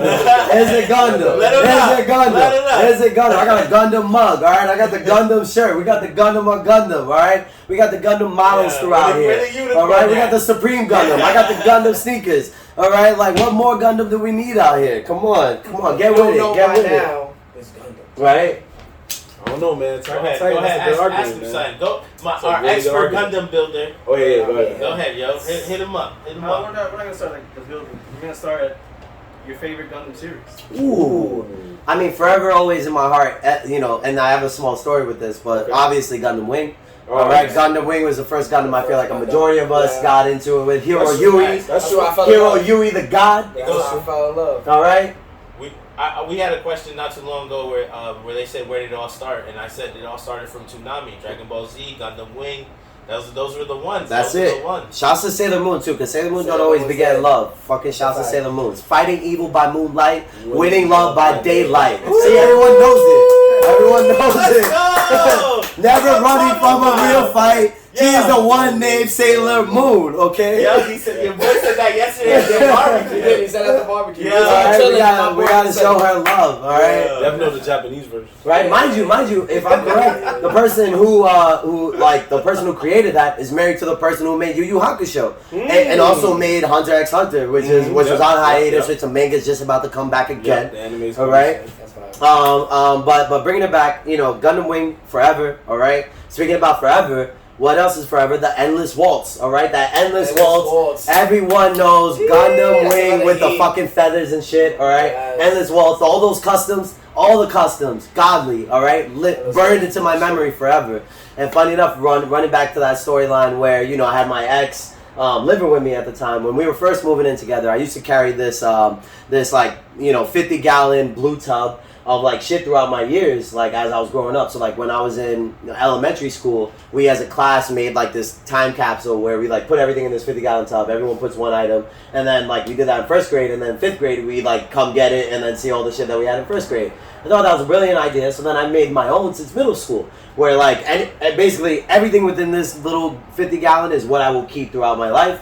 And then like I'll just interchange objects to keep within every 1 year of my life and things like that. So for instance, like I had this Batman toy, which to me is proof that I'm psychic. Okay, random story. I'm like slightly clairvoyant, right, or slightly psychic. Okay, because this Batman toy was a toy that I had lost for damn long. Like I just couldn't find it. It was one of my favorites.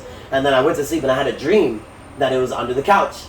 And then I woke up and it was under the couch.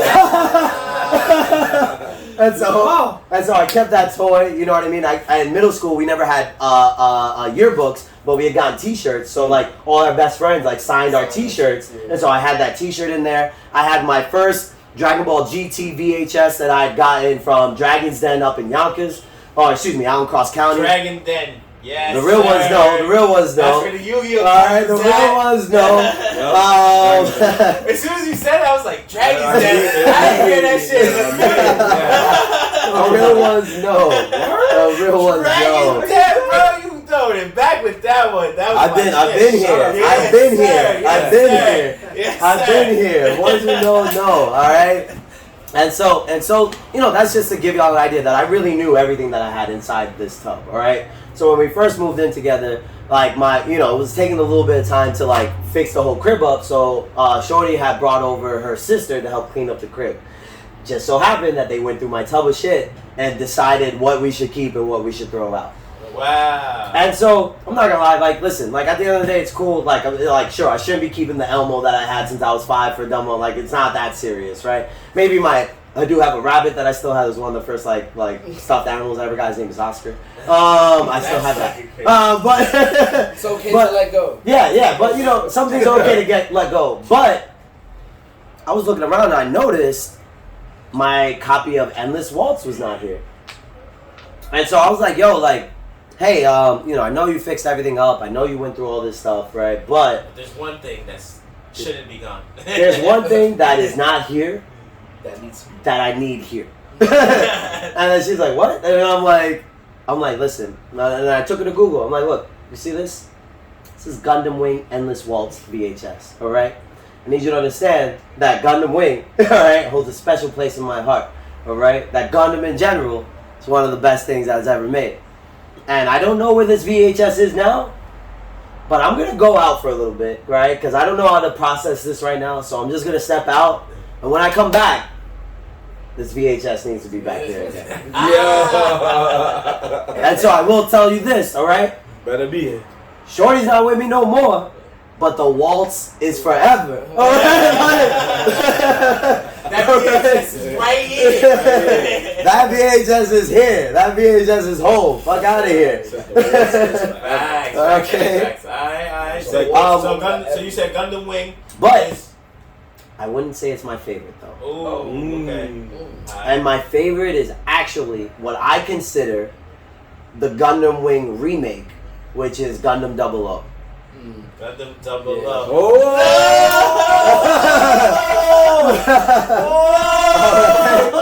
Alright. Yeah. Gundam 00 is basically like a retelling I or didn't expect rehash. that answer. I'm a man of culture myself, my friend. I'm a man of culture Yeah, you myself. just wanted him over with that. I was just like, what just happened? Gundam 00 is fucking legendary. Such a great retelling. Alright, like I love the Gundams that they have in it. And think about this. What was great in there? We went from Gundam Wing to what? Gundam Wing 0. Tells you right in the name, Gundam 00. That's the next phase of that. That's the next retelling. Yep. Right? So if you're a fan of Gundam Wing, go check out 00. You're gonna love that shit. Alright? The GN engines, the GN drives is what they still use today. And most of, like when you see Unicorn, they got that shit practically in there. Alright? Like that's what even progressed the storyline. It's more so of how obviously the new phase of humans are like, you know what I mean, so involved in this other evolutionary stage, right? And 00 is a great launching point. Outside of obviously IBO, Iron Blooded Orphans is super solid. And one of my fan favorites, like not True Gundam. I have two fan favorites. Not True Gundam, but Gundam G. Okay. Gundam G is godlike. Okay. Alright, this hand of mine, and I resonate with it. This hand of mine is burning red. Alright, and I talk about Las Manos all the time, so that's my shit. And then also, if you haven't watched, but there's a Gundam SD series, which is where all these chibi Gundams come from. And what's dope, it's almost like Dynasty Warrior Gundam, right? Exactly. Where they include all the ancient mythology, not mythology, but like Asian storylines, and include all their great ancestors within it. And it's dope, you know what I mean? Where it's a dope collab, it's a dope show, and those are some of my faves. Nice. So that's so what was yours? What was yours? Same thing. Double O. That's why I shook the hand. Yeah, that's why I was like, yo, Jorge's the only one that liked the Double O. 00 is godly, yo. 00 is godly in my real mind. Gundam head. Real Gundam head. I'm certified. I respect it. My man Aesop got up and said, I'm shaking hands right now. I like to hear that, man. Alright, so enough said with the Gundam series. Let's move on to the kids. Ooh. First kid. First kid he ever got? First kid I definitely got was a Gundam Wing. Okay, and Wing was the one that transformed to the fly mode and shit like that. Now Wing 0. Okay, and that's the first kid I ever got. It was an HG kit, excuse me. So I never, when I was younger, I'd only gotten a couple kits. It was that, I'd gotten Nataku, and Death Scythe. And those were the 3 kits I ever had during that time in my life. And I had not gotten back into kits again until probably, 2019. Okay. Meanwhile, Luigi has fucking plethora. He has the whole Wing series. No, we didn't even get to that when we had him on the episode. We wanted to though, but the conversation was just going in a different direction. Yeah. Luigi does this all day. Nah. I mean, I do too though. No, shouts to the homies. Shouts to El Big Otero. Shouts to Uptown's Finest. I love you, bro. We ain't say that. So who's the better Gundam builder? You or him then? Ooh. Neither of us. Okay. No, actually, that's where we bring out. Actually, this is going to be announced tomorrow on our flyers for Gaming and Chill this Friday. But our homie Tim from Project New Types, that's our Gundam Connect. That's actually also the person who put us on with Anime NYC. He's actually sponsored by Anime NYC, and the reason why we had a booth last year and are going to have a booth this year at Anime NYC.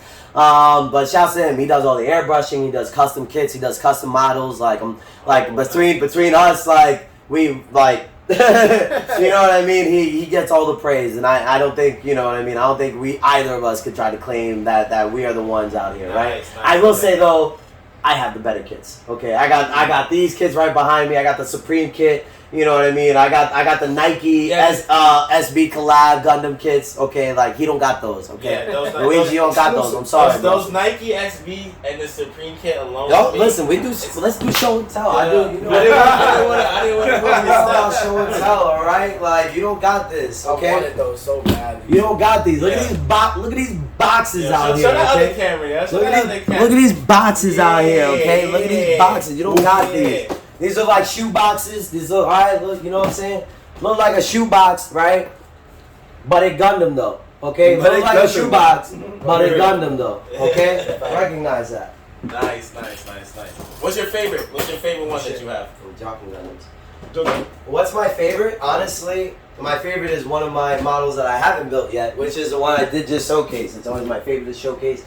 It's this Sinanju model, right? This model is dope only because it's one of my favorite like Xeon, all right, like kits that's super fire in terms of like the booster it has, the weapons it has, and actually and I think this is better than the what's the other one? Sazaki? Sazabi? Oh, Sazabi, there we go. I was like, the last part sounds weird. Sazabi is like a whacker version of Shinanju, in my own opinion. And because this model is clear, like I've been researching a lot of different, like, obviously model kit builders.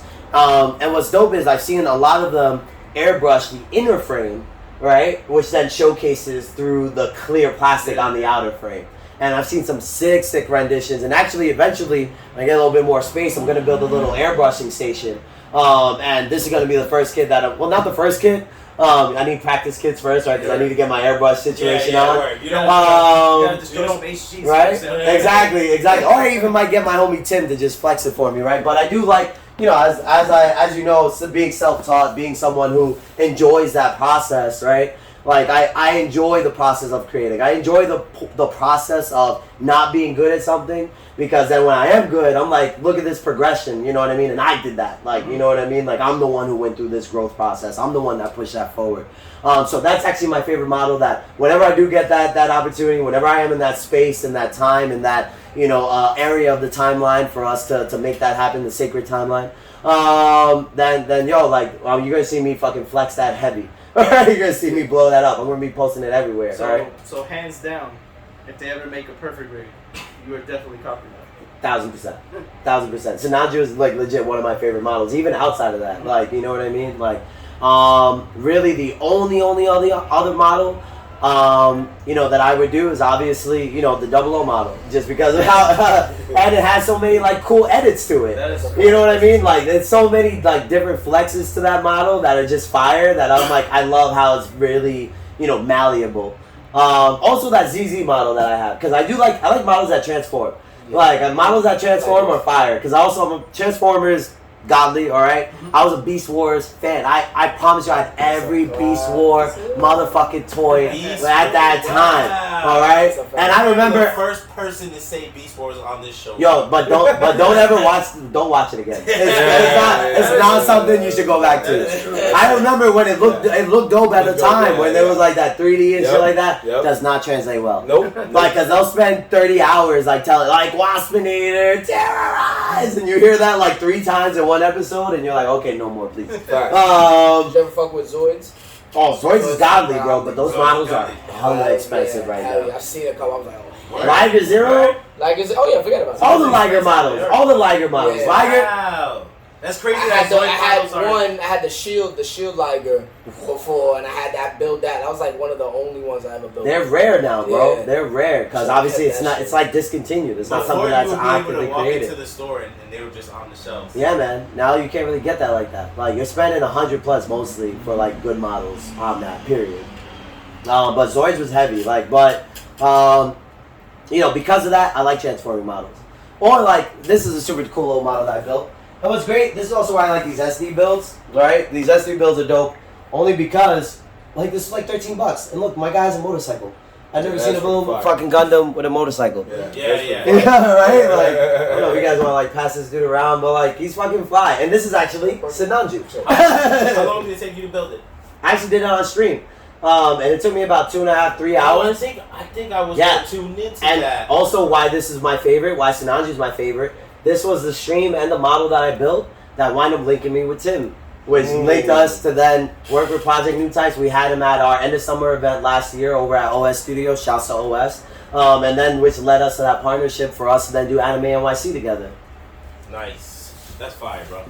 Yo, it's crazy how the streaming platform really links people though. Like, it's so. I always say, like, you don't know who's watching, bro. You really don't know who's tuning in. Like, yeah, you see a name and you're interacting with somebody, but how much do you know about the person on the other end of that? Yeah, fact. Hold on, I'm loving this interview. I need to know if you got more questions, homeboy. Loving it. I'm loving this. I'm loving this. You got more Gundam? Did you see that the Hello Kitty Gundam collab episode? No. It's ridiculous. It's the most ridiculous thing ever. You guys will have to watch it at some point. All right, watch that joint. It's just crazy because like Hello Kitty is like mad big, and the Gundams are like freaking out because they're like, "The fuck is this? Like, like is this an alien? Is this an enemy?" And Hello Kitty's just there like, friends. and then Hello Kitty gets armor. Actually, Luigi has a couple of those models. I didn't get any of them, but there's an actual Hello Kitty with the Gundam armor and the Zaku armor on. Which are both actually they're on my shirt, right? Like, yeah, the Gundam. I saw they the have Gundam like this, yeah, like one, this model. Yeah, it's actually not on my shirt. Sad boys. I wish they released this, but this is the one where it's like the armor, but she doesn't have this visor on. I've seen that one. She has the RX-78 armor on. Now we talked about Gundam, and we talk about this a lot on our show. But what's your current anime fix right now? Like what's the animes that you vibing with this day in this current day and age? Like to date, or like in like the season, or like the generation yeah, that I we're know they got that. You're right. You know what? Let's just say within the past year. What are you watching? 2021 What are you watching right now? Yeah. Okay, I mean, 1000%. I still watch the fan faves, so that includes Attack on Titan, that includes Demon Slayer. Okay. But then I also watch like these kind of offshoots, right? You can say the one I wanted to hear though. Which one? Jujutsu Kaisen. Oh, sorry, I forgot about Jujutsu Kaisen. You know why? Because there's only season 1. Yeah. And like I've been tied to Demon Slayer and Attack on Titan for longer, right? Okay. And also Jujutsu Kaisen's kind of losing me in the manga right now. To be frank, right? But yeah, obviously those 3. I also watched Ranking of Kings recently. If you ever watched that season, fire, right? Like something unexpected. So beautiful. Also, I watched like random shit. So Kotaru Lives Alone. Like a random shit that I threw on and I got stuck into. I still don't know how. Ever watch Black Clover? No. I mean, shouts to the Black Clover fans. I appreciate I don't know why you said that. I appreciate that y'all like it. I want to hear his opinion. No, you know what? This is something that I felt the same way about My Hero Academia, like in its first and second season, where it was just something that for me translated better reading than watching. Okay. You know what I mean? Not everything for me translates well because there's a lot of ways you can fuck it up. So like for instance, oh my god, Promised Neverland, fucked up. Alright? Yeah, right? Fucked up. But the manga, one of my fucking like faves. You know what I mean? But they go ahead. No, what were you gonna say? I was just gonna say they fucked up. Also similarly fucked up, got a high school. Oh yeah. Completely trashed it. Destroyed it. You know what I mean? Meanwhile, like something that like I've always felt about, which was Tower of God, wound up doing very well. And actually, shouts to the Korean manhwas that are having their like anime season really being brought to the U.S. right now, brought it to the Western communities. Because even though God of High School was trash, still shouts to it releasing because it was one of my favorite mangas. It's losing me now again. And also shouts to what's about to be released, which is already finished, and one of my top 3 of those 3 Korean manhwas that were like recognized, which is motherfucking Solo Leveling. Alright? Okay. If you haven't seen Solo Leveling, you haven't read it, excuse me, get on it. Alright? Get on that shit. When that anime releases, you're gonna love it. It's gonna be amazing. Alright? You're gonna want to sink your teeth into more of that, alright? So be on the lookout for it. Yeah, so I was gonna say, so it sounds like you're more of a manga reader. I read a lot. I read a lot. So let's redo the question, and what are you reading right now? So the unfortunate part of that is that I read so many that sometimes it's hard for me to remember all the names. And I recently did a count for someone because I read everything that's currently popular or serialized on Viz. So like you can go to viz.com/Shonen Jump and read the current I think latest 3 chapters from any manga, right, for free. And then I also have other websites, RIP Manga Panda, RIP Manga Fox, okay, the greats, the legends in the game, alright? But right now I'm on my homies Manga Kakarot, alright? Not to be confused with Kakarot, okay? And they've been holding it down for me. Just make sure you got an ad blocker, ADP, okay? Okay, we're not sponsored by them, but ADP, if you got that bread, pass that. Pass that ADP. You know what I mean? We need that ADP money, alright? AdBlock Plus, okay? We need that. But you're going to need that if you're going into these weird manga websites. But any given regular week, I read, somewhere between 30 to like 45 manga. And what's great about that is that different from anime, where like you could probably watch 4 anime, 5 anime in like a 2-hour span, I can read 20, 30 mangas in a 2-hour span. You know what I mean? And while like some people say like, how do you keep up with every storyline? It's like once you read the first few pages, you remember where the fuck you were at. And if you don't, you can just check the last couple of frames and then jog your memory again. You know what I mean? And then you're like, oh, okay, I remember what the fuck we're doing again. This is our heavy manga reader also. He's almost everything. I'm also a man of culture. Yeah. Funny enough, shouts to Naruto, because Naruto is what made me read manga to begin with. All right, like that the golden age. You know what I mean? Like if y'all remember the golden anime. In case you don't know, does not include Dragon Ball Z. Okay, I want y'all to know that's a different generation. That's a different generation. You got it fucked up. You got it fucked up. There's no 4 of that age. There's only 3. It is Bleach, it is Naruto, and it is One Piece. Even though One Piece is also older, One Piece is named in that 3. Okay, Right. That's it. Period. Because that's when they started getting the better graphics and the shit started getting. That's when everyone became anime fans. Yeah, That's when the anime fans that weren't already Toonami fans became anime fans. That's when the anime cosplayers started showing up to Comic-Con in their anime gear. Alright, don't get it fucking twisted. Yeah, Dragon Ball Z was a different time. You're definitely right. Bro, Dragon Ball Z is in the Sailor Moon Gundam Wing timeline, you know, or generation. Like y'all are new here. Alright? And also, because there's that Golden 3, there is no other Golden 3. Don't start trying to say, oh, Jujutsu Kaisen, Attack on Titan, My Hero Art. No, they're great. You know, Demon Slayer, y'all are great. But y'all don't get that name because literally Bleach, Naruto, and One Piece is why all of y'all are here now. Yeah, but they're trying to say that those guys, the Demon Slayer, Attack on Titan, Jujutsu Kaisen, all those guys, those are the new golden age. Listen, they wanted to be the new big three. Demon Slayer is running on like top quality graphics. I love that. I love that for them.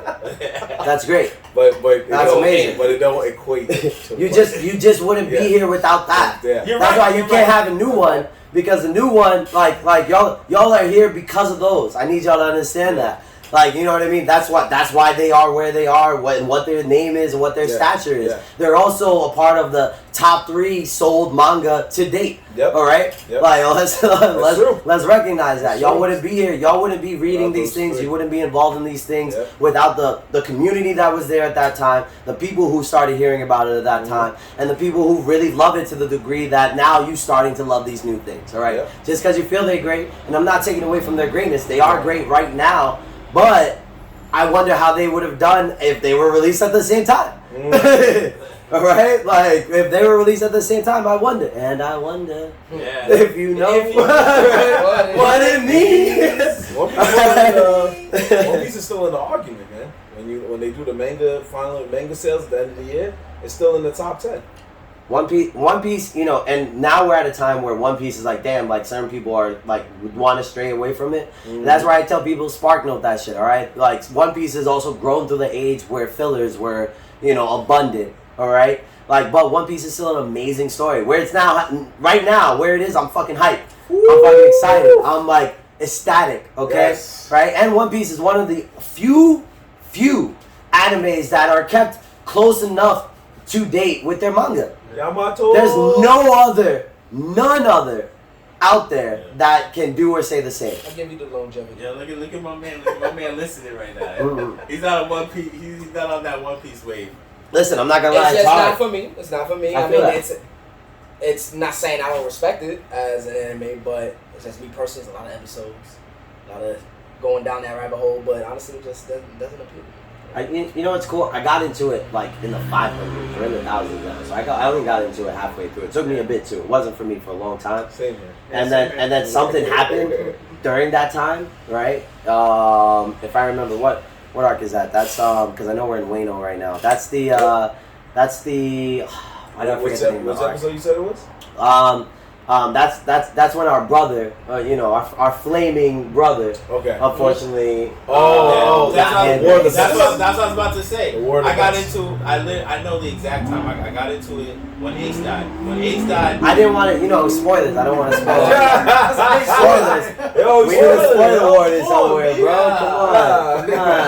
I just said the war the best. This guy was like, oh yeah. He's already trying to like. It wasn't even because he's like, yo, he died. It was because of the fight with Whitebeard. No, that Whitebeard fight was. Yeah. I saw the Whitebeard fights and I said, yo, Let me. I'm gonna have to run this back. Niggas was cracking reality. Oh, what? Whitebeard going in there by himself doing what he did was amazing. Yeah, legend. That's why I was like, yo, I gotta check this out. And Marvin knows it took me a while, and then eventually he taught me the right way. He said, yo, you gotta do this, watch these movies, kind of brings you to here, and then you can jump in from there. Yeah, Spark Notes work, man. As much Spark Notes as capable. Oh, we like zoomed in? That's crazy because mine. Nah, mine is fine. Oh. Maybe reopen? Oh, yeah. Are you smoking or am I smoking? Are you smoking or am I smoking? Second hand, baby. Second hand. My fault. I'm talking shit. No. You love me. You love my boy. Yo, shout out to everybody in the chat. Shout out to Grams. We see you. Now, I hope you would like to join us in a special game that we always play. I keep saying it's a game. It's just a segment.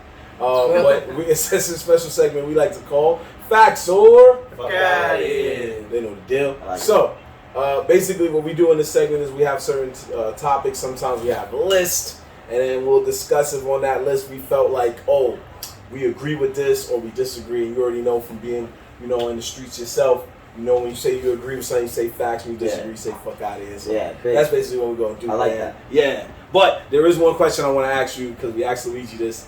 You're probably going to be the last guest we ask this question because we're going to probably drop this subject at some point. We did a Facts or Fuck Out of Here a few weeks back with all four of us. Where we discussed which channel back in the day had the best Saturday morning lineup.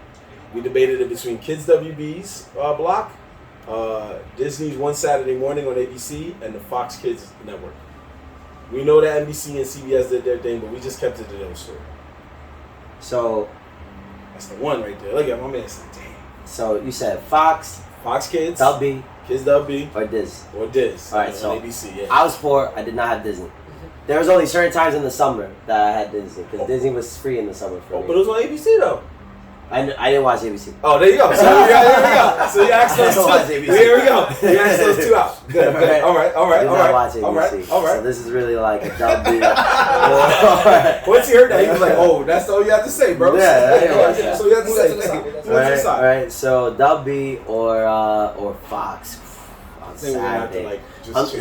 No. It's hard because like I would start at Fox, but then you have to go to WB for like a show, but then I come back to Fox for like a quick one. Then I like end back at WB. There you go. And so it's like a little like bouncing around. So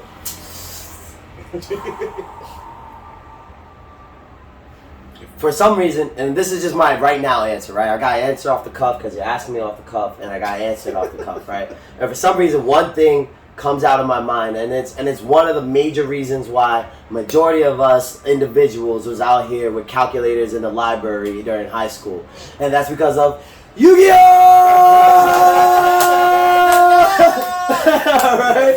All right. So to me, it gotta go to Dub B because Dub B had me out here calculating life points. For like crazy shit. Dub B had us out here slapping people's decks out their hands and free for all. Like, I got that one. Exactly. But mind you, 2 weeks later, show up with this card in my deck. Like, Dub B had real beef in the hood. Dub B caused beef in the hood over cards. Okay, I need you to understand that. And Pokemon, And then Dub B, and then we bring them Pokemon. You know what I mean? Gotta be the very best that no one ever was, still to this day. All right, I got the Pokemon down on the VGA team. Like, what we talking about? So hands down, Dub B. Yo, shout out to Shar. She said W, undoubt, and then she said Static Shock and Yu-Gi-Oh was her shit, I guess. So. Yo, big shout to Static Shock. Yeah, word. Yo, black superheroes never get like enough like shine, bro. And Static Shock was doing it. Mind you, with dreads. My guy had dreads on. Yeah. Ahead of his time. Yeah. Fucking legendary. And it was voiced by the OG man, Phil Lamar. Come on. Back in the 2000s. Phil Lamar, the Jack. Yeah, Samurai Jack. The Samurai. Oh my gosh, Green Lantern, Hermes Conrad. He was so many iconic voices. Oh, we got someone trying to fight back. What's up? She said Fox, and she named Digimon. Digital Monsters. Yeah, Digimon Gauntlet Champions. I don't remember Escaflowne on Fox. What is Escaflowne? It was Escaflowne is a mix up. I'm not saying Escaflowne. And Monster Rancher. I don't remember Monster Rancher. I remember Monster Rancher on Fox Family, but I also remember Monster Rancher was fire. No, listen. I love Monster Rancher. Don't get me wrong. But unfortunately, those are not equal enough to Yu-Gi-Oh. Right? Yeah. Can I ask y'all a question? What's up? Do y'all think Digimon should have won the Digimon versus Pokemon battle? Like, was Digimon better? The TV show was better to me. I think than the anime. In Pokemon. I think that Digimon was better as a show, right? Right. But the games and stuff were not that good. That's why. Did you have a Digimon? Huh? Yeah, Digimon, like the Tamagotchi. They had like a little Digimon Tamagotchi. That's how it started. You could battle with those shit. Yeah, that's how it started. That shit was fire. Nah, I didn't play that shit. Oh, that's why. That's why. But now we know why you didn't know. I played Digimon games way later when it was like on. Bro, you can still get a Digimon. But those are separate games. Those are like based on the actual show. Yeah, like you can have your own Digimon. You had. And they have like a randomized like. Bro, that shit. They still have those to this day now too. So they have like a wristband Digibite. You get a Premium Bandai. Premium Bandai sponsor us, okay? We like it. You know what I'm saying?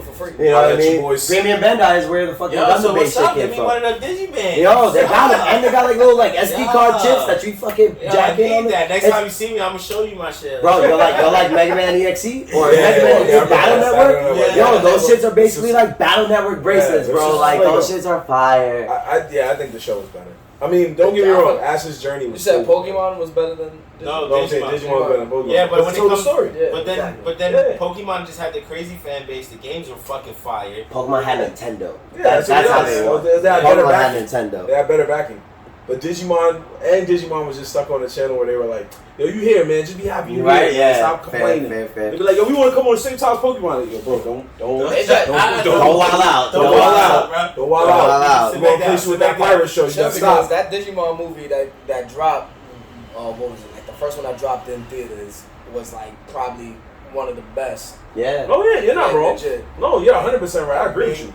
Big show. But something else happened before that Digimon movie came out, and we can't. Pokemon movie was like, yo, we need something crazy in this movie, and he was like, just kill the Ash dude. Bang, that's it. And every kid in there like, yo, damn. Not only that, bro, they gave you a Pokemon. Yeah, they gave you a card. Ancient Mew. They said, I came for Ancient Mew. Yeah, that was it. Bro, I used to compete in card tournaments at that time. I've always been competitive, bro. Like, I used to compete in card tournaments with that. Obviously, Yu-Gi-Oh. Yeah. Obviously, the fighting game situation. It's crazy, yo. My Pokemon. I'm honest truth about me. Pokemon. My card skills was trash. I was not very good at it. But Yu-Gi-Oh, I was a beast.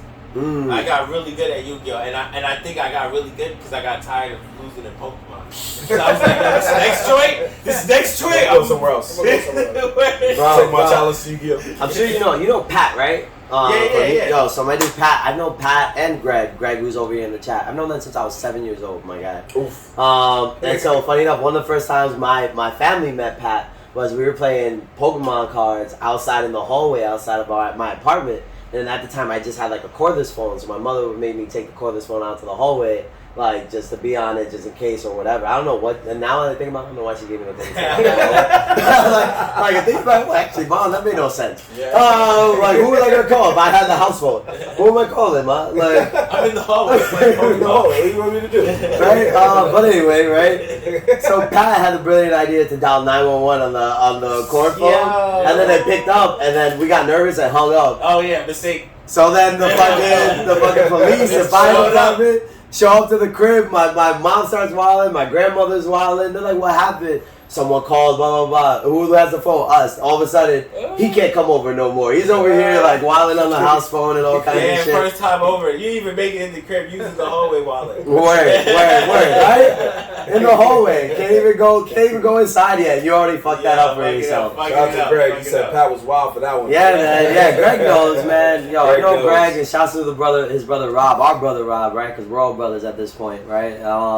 But yeah, man, shouts to the whole fucking fam. Greg and I have been playing games for so fucking long, man. They used to live right around the corner from me, and then like across the street. Because I lived on like one block, they lived like the next block over type shit. And so there was a video store on the corner in between our blocks called Casa Video. Then that's where we would also link up at when they started getting the cabinets. So they had like Tekken Tag there. They had Marvel Street Fighter, if I remember correctly. Okay. They had a bunch of dope games. That was also a good like meeting point. We hit the bodega, then we probably hit one of the blocks to either like play outside and then eventually go upstairs and throw some hands. You know what I mean? Like, Facts. but it's been like that forever with the homies, man. Yeah. That's fire, bro. That's what's up. So it's always love when it comes from like the video game world. Like how long when you can go back and be like, yo, you know, I remember playing Marvel vs. Capcom till 4 a.m. with you in the crib, like having that OD finisher but can't yell because your mom's gonna get tired. Right? Especially get like Yo. Shut the fuck up. I'm not even playing that damn game. Come to right.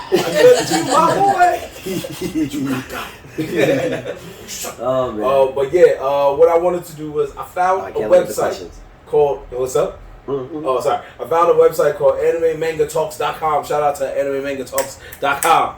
So what they did is they compiled the 15 best shonen arcs of all time. So it's not just anime, it's obviously anime and manga combined, just the arcs in general. So even if you don't read the manga or you don't watch the anime, you'll know either way which arc we're talking about. Now, obviously some arcs we might not know because we might not see the anime, and that's okay. But what we're going to do is we're going to try to run through them real quick.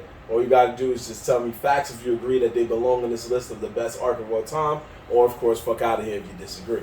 Now, we got number 15, which is the Jailbreak arc from Promised Neverland. I know you know that, Ishan, a little bit. Jailbreak arc. It was the first arc in the series, basically, about them getting out. Nah, I never watched that one. And is that the best arc of Promised Neverland? That's the question, yeah. It's the first arc. About how they meet up and get out. Yeah. I want to say fuck out of here. Like, there's better arcs later on down the series. And remember, this is all shonen. They're saying all shonen. So, to go on the list. Yeah, you're saying to go on the list of all shonen arcs. Mm-hmm. I mean, obviously, there's going to be some anime where, like, oh, yeah, we're forgetting about this one from, like, way back or whatever. I know there's some City Hunter arcs over there. All shonen? Yeah. All shonen. Of all shonen. And they got Promised Neverland. Promised Neverland. 15. Now he's understanding. Now he's getting it. He's like, wait a minute. I just want to make sure I'm clear. Yeah, right. He's like, wait a minute. I know it's not my turn. I just want to make sure. No, not about turns. No, you're good. Yeah, I'm not about turns. He said fuck out of here. No, they fucking wildin'. Yeah, so fuck out of here. That's even on the list. Yeah, Get out of here. so fuck out of here. I go with majority. Fuck out of here. I never even watched that shit. was like, I shouldn't even be on the list. All shonen? Yeah. All shonen. Get that shit out of here. Which brings us to our next one. From Yu Yu Hakusho, the Dark Tournament arc. AKA pretty much their... Fuck out of here. Yeah. It should be higher. It should be higher, right? Yeah. Oh yeah, you can say fuck out of here if you feel it should be higher, yeah. Sure. Say it again? The Dark Tournament arc from Yu Yu Hakusho. If you feel it should be higher, you can say fuck out. Like it should be in the top 10, yeah, or top 5, or if you feel not at all. And it's 14? Yeah. Above Promised Neverland. Well, at least up that. Who made this list? I need a name. I need an email. Let's see. I need an email. What was it? Who's this? Oh, my man. Anime He knew what he was doing. Yo, he knew admin. Yo, he knew. Admin, exactly. Yeah, he knew. Yo, he knew. Anime Talks where? What website is this again? AnimeMangaTalks.com. AnimeMangaTalks.com. You will be seeing me soon. Yeah, he knew. See me and your contact us. He knew. All right. He knew you were gonna be like, I need to speak to John. Like, oh shit. See me and your contact us real soon. No, like definitely. You know what? So I'm going to try outside of top 3 to take this out of number order. Okay. You know what I mean? Because then I feel like I might, bias is gonna kick in, and I'm gonna think certain things are gonna be higher. But that is on the list. I'm gonna say yes. Oh, okay. So you're saying cool? It's like cool on the list. I'm just gonna take it out of number order outside of top 3. I like that. Outside of top 3. You know what? I think we should all kind of just flow with that. All right. Because otherwise, I'm be saying no to a lot of shit. I feel like, because you know what I mean? Because my bias got Yu Yu Hakusho in top 5 ever. Like, I love Yu Yu Hakusho. Right here, brother. Right here. That's what I'm saying. That's why I say fuck out of here. That shit your used to be top 5. Speak your honest opinion. Now, he said we got the contact. Number 13, the Namek Saga from Dragon Ball Z. Number 13. Bro, they're wildin', bro. That's... Oh, well, actually, just the Namek Saga? Just the Namek Saga. Wait, but that's when Frieza dies, right? Yeah. Well, when we that's Super Saiyan, that's all that. They're fuck out of here. They're wildin'. Yeah. Frieza dying, the first time you see Super Saiyan, they put it as 13? Yeah, because it's basically them getting the Namek, all the things they did on Namek. That's a top 10 move easily. Yeah, that's also a top 5. That's also top 5. At least top 10. However, I want to pose a little sub question. Okay. Is Dragon Ball Z in your top 5? Oh, of anime all time? Of course. That shit's in my top 3. Yeah. That shit's in my top 3. Probably at number 5. I would say I'd be sitting 4 or 5 for me. Probably be sitting right there. Okay, so then not in your top 3. No, it's not in my top 3. It's in my top 3. Definitely it's in my top 5. So I'm not gonna lie to you. Like I would say, Dragon Ball Z is in my top 10. of all time. I get what you're saying. I also think Dragon Ball is better than Dragon Ball Z. Well, that's a fact. That's a fact. Like, you know I just what I like mean? Dragon Ball Z. Dragon Ball was. I agree with that, but that's where I love giving respect to all the other originators because then it takes away the importance of it. You know what I mean? And it gives me it helps me level out the playing field because then when I think about it, like what I felt like they lost from that translation from Dragon Ball to Dragon Ball Z was that comedic approach, that more personable approach, and we just went straight to like brolic and fights, get brolic and fights, get brolic and fights. But because of Dragon Ball Z and because of that factor, it made me go online and start looking for other ones, and then I found out like, oh, Dragon Ball Z was just a piece of a very big thing that was going down. You know, like I think Yu Yu Hakusho was right before it. Yep.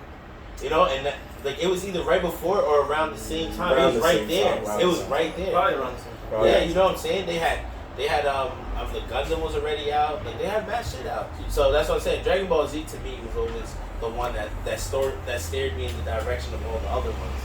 That's okay. That's how you feel, brother. Ain't nothing wrong with that. So number 12, the Chunin exams. The first ever ones in Naruto, not the latest. Yeah, my I know you put that every saga of all the Dragon Ball Z. It was not. Stop it. Yeah, Montez, that's not funny. Stupid ass. Yeah. So the Chunin exams from Naruto. Facts. Chunin say facts. Right Yeah. I'll put it there. I agree. That's a good place. That's a good where it's at. You know why, right? Because the rest was filler. That filler time, man. But in the manga though, it goes off. So I don't know what you're talking about. Yeah, you're right. And then it went off.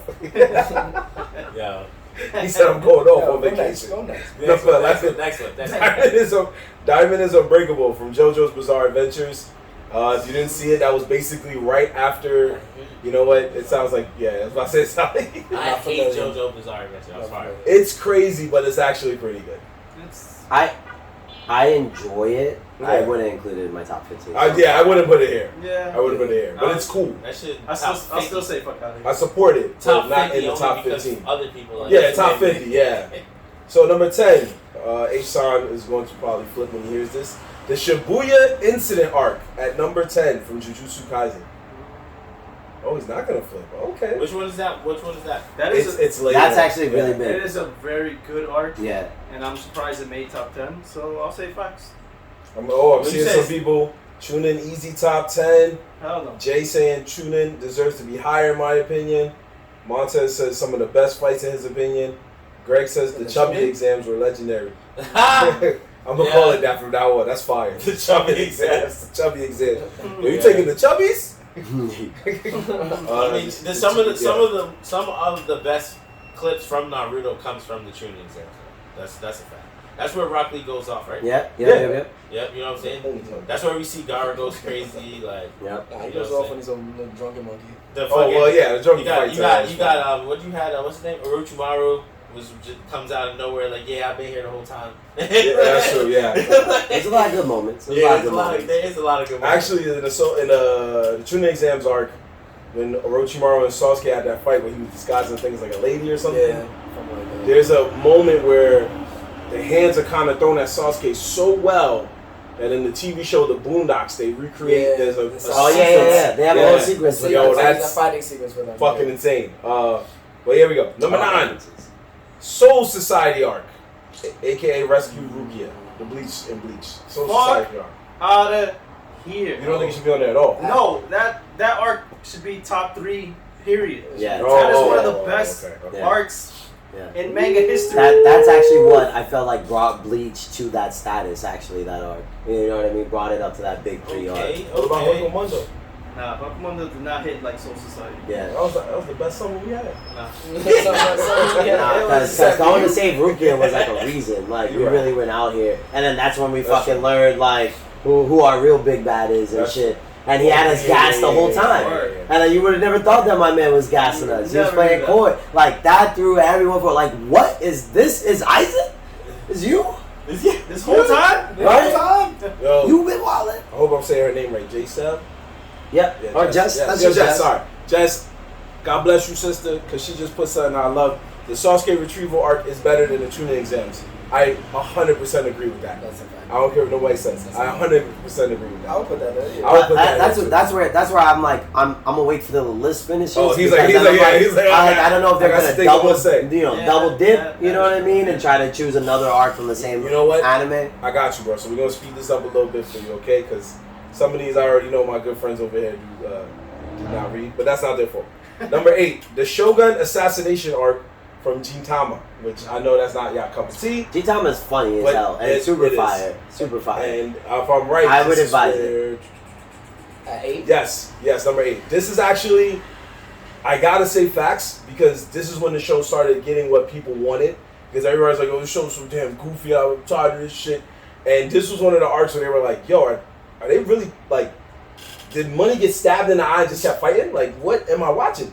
This was not the show I just saw 5 minutes ago where it was like poop and fart jokes. It's like, this is a whole different anime now. So I gotta say facts. I know y'all gonna say fuck out of here because y'all like, this ain't my cup of tea. I ain't see it. But anyway, number 7. I'm actually going to agree with facts, only because I appreciate that Gintama is included in that list because it's unknown, Yes. but also still very popular. Yes. You know what I mean? And I Great. feel like what a lot of Underrated people show. are missing generally within like the anime, not a lot of people, but like I feel like in that casual anime group or that casual, I'm going to call it anime group because the casuals don't all even get indulged in manga. But what the casual group sometimes loses out on is some of the other genres of anime that there is, specifically because shonen is usually the most pushed genre, in the Western Hemisphere. And so that's where it's like, then you become afraid to watch things like Cultural Lives Alone or like, you know what I mean, that like the other types of genre, or even like Death Note. I remember Death Note at the time, like I was even skeptical of, you know what I mean? And the Death Note is like, well, once again, like top 5, even potentially even top 3 for me. Yeah. You know what I mean? Even though, and I think with all anime or manga, like they all get a little, they all have like a period where it just doesn't hit your expectations, right? But like it still holds up super well. And I actually watched it with an anime group of mine where we do like anime watchings like of different shows. So actually one that's dope, that's actually not a shonen that I would advise to check into is Erased. And Erased is super like short, simple, but fire, easily accessible. You know what I mean? Right? Yeah. You know what I mean? You just started orchestra when you said that. It's like bravo. Sound like people outside the window. Right? Nice. I ain't never, yo.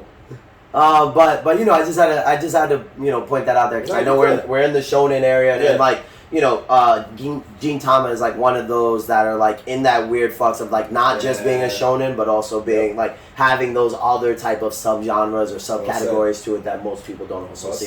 So I'd also advise like checking that out because considering it's on the list, it might be kind of dope to enjoy. Oh, read the comments. You got it. So, what? He didn't say that wrong. Anyway, Soul Society arc so good from Jess. Greg says Sasuke, FTP, and Montez. Boo, Gintama at number 8. Well, yeah, we know how Montez is. That guy has a very exquisite taste for the anime. He's like that food critic at the end of Ratatouille, where the guy had to feed him like good food, and he was like, "Oh man, I saw my childhood." That's Mike. Anyway, number 7, Pain's Assault arc from Naruto. Once again, so there's 2 Naruto Number arcs 7 on this list. So I'm glad that I know that now because then like to me then where Chunin is fine. Yeah. That's a fact. Yeah. I would say. But Pain number 7? Number 7. Number 7. Wait. Assault arc. Does that also include? I gotta see. When you see, like you said, you gotta hear the rest of the list to understand at that point. So I gotta see what's their top 5. Because I just want to know, does it include? All right, when the legendary Sanin, the greatest of all legendary Sanin, all right, the god himself. Okay, I would assume so. The frog. Okay, Kirby, let me fucking. Kirby. Okay. The frog sage himself, Jiraiya. If that includes when he dies, that needs to be almost like number 1 or 2. It looks like it does. It would have to. That number 7 is like a fucking spin our face as anime lovers and friends, right? Yeah, it looks like because Yo, that manga panel will live in my fucking head forever when we sitting there burning some shit into the frog and then my man's getting stabbed out. And then now fast forward to when Pain fucking destroyed Konoha and he's like, yo, I'm the baddest bitch on the planet. And then Naruto shows up with the fucking whole fucking like cape like shit on and sit here with the boom like on and shit with the frogs in the background. Wallin', that needs to be number 1 or 2 minimum. Get out of here! Get out of here! But I'm saying, God, no, motherfucker, what you thought this was? I got the code from Jiraiya. I know I'm gonna beat your ass, your ass, your ass, your ass. I'm gonna beat your ass 6 times. Then come after you again with the power of fucking friendship and beat your ass again with love. But look, I'm not getting, no, leave it. We knocking shit down. We knocking shit down. Fuck out of here. Got me fucked up. Number 7 on the list. Got me fucked up. Ain't even matter. He ain't wrong, bro. He ain't wrong. My nigga Pain pulled up and fucking Almighty pushed the whole. Yo, bro. Destroyed it. Yo, I will never forget waiting a week. All right, that's Shippuden. Shippuden is why I even started reading manga. All right, Shippuden is why I even started fucking reading manga. Tell me, oh shit, there's more Naruto. We gotta find Sasuke. Alright? I don't know what the fuck. Sasuke's mad emo right now. We gotta go get my guy. Alright? Now we chilling out with fucking Pervy Sage. We out the, you know, the bathhouses. We out the whole houses. We doing our thing. Alright? But we keeping it legal. Okay? Everything legal. Everything kosher. You know what I mean? No disrespect to the sex workers out there. Alright? You know what I'm saying? But like, you know, we living good. Learning shit. And then come to find out, you know, like some other dude who thought he was cool, learned some shit. You know what I mean? Start fucking around and now he's all emo and shit. Like, so now I gotta go get my boy number 1 and then make sure my boy is good. But now I got some other dude fucking shit up. Now he's fucking with my master. He's fucking with my town. He's fucking around. Fuck around too much. Now he's trying to fuck with me. He's trying to fuck with my other homies who I done made peace with and shit out. You know, my sand ninjas out here. You know what I mean? My other ninjas is cooling, but now all of a sudden shit ain't good. I gotta go to rent on this. 7? I gotta go 7? That's I was like, yo, I'll give you a minute. We felt the energy. Waiting, okay, a week. When I saw Konoha blew up, I'm like, what? What are we gonna do? I think I called my friends at the time, like, yo, where is Naruto? Where is Naruto? Someone get him. Someone get him. Shit is fucked up. He's still in the waterfalls. He's go chasing water. TLC trying to tell you, bro. What are you doing? Town's getting fucked up right now. I was stressed. I was stressed. Along with Jiraiya, but when fucking Pain threw the needle through this nigga Kakashi's eye, I was like, oh. I'm like, I was like, where is this man? Like, what is happening? Pain was a monster. My son was with the frogs training, bro. He was. Pain was a monster out here. He was a monster. Pain was, and you telling me number 7? Nah, bro. I gotta say, if there's anything I love most about that was, like you said, the Jiraiya fight. Also, one little tidbit that most people know but don't really talk about: Kakashi died. Yeah. And then his dad talked to him and was like, "Yo, it seems you're not ready to come here yet, so bye." And I was like, "Yo, plot armor, shots of plot armor. Yeah, Naruto is Naruto's a good show that plot armor you don't get mad at. You're just like, No, don't want that.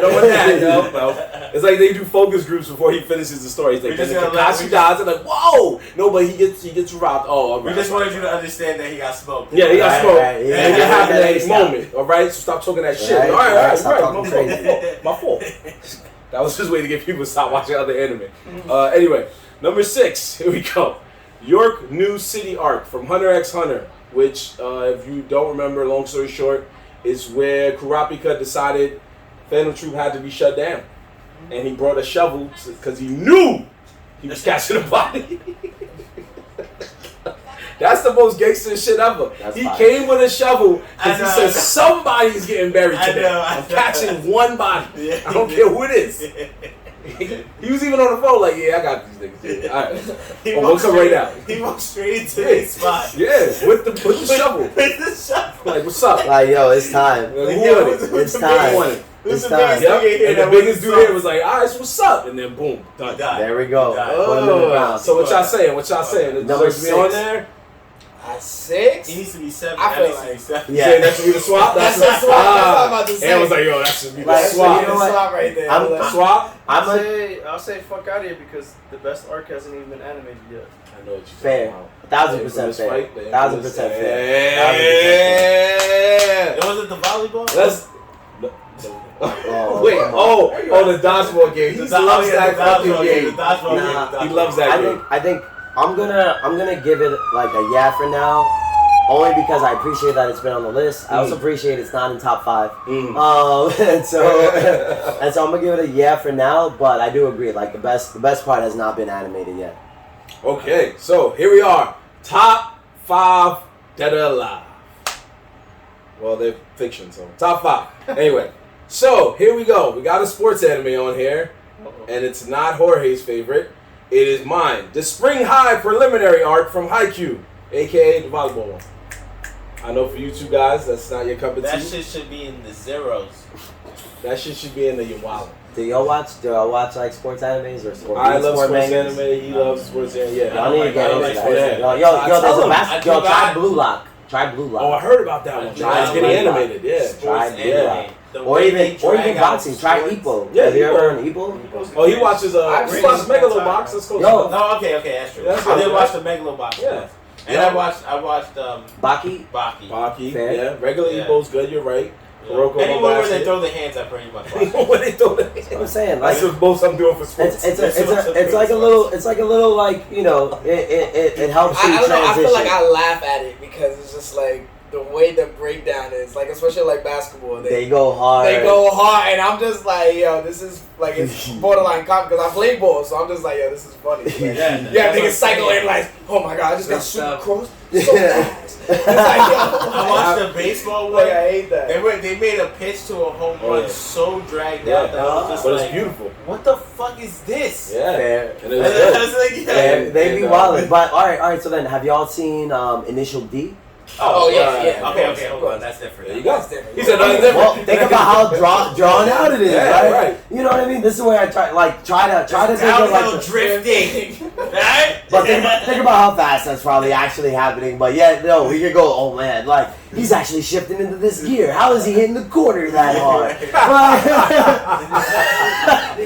You know what I mean? Did he just downshift like that? Hold on. Like, come on. Like, you know, that's where, that, you know, I feel like a lot of people start to, you know, put that thing in a box, and I only try to invite, like, open the box a little bit. Yeah. You know, open the box, like, yeah, it is comical. I don't disagree that it's comical. I'm just saying, like, but I love Initial D. But, like, also when I watch it, I'm like, yo, this is OD. Wild with That this. shit's greatest anime. Living free today. Don't even talk about it. You know how Fast and Furious is the Bible? That's the anime hard Bible right there. For those of y'all that don't know, please watch the anime Haikyuu. This is basically one Top of 5 though. Hold on. I'm gonna explain, my brother. And remember, like he said earlier, he was like, we need to know who really wrote this so we can have real words. Anyway, this is their. I agree that this is one of their best arcs because one of their original best arcs to me was when they first went into a tournament and caught the L from this dude who had the craziest serves ever. His first serve had all of them like, so this one is the one where there was a team that he immediately wrote them off. He was like, oh, y'all too short. Y'all not fucking with us. We've been going to this shit back to back for years. We the best. Because this is a tournament that takes you to Japan to face the best teams in the whole freaking country.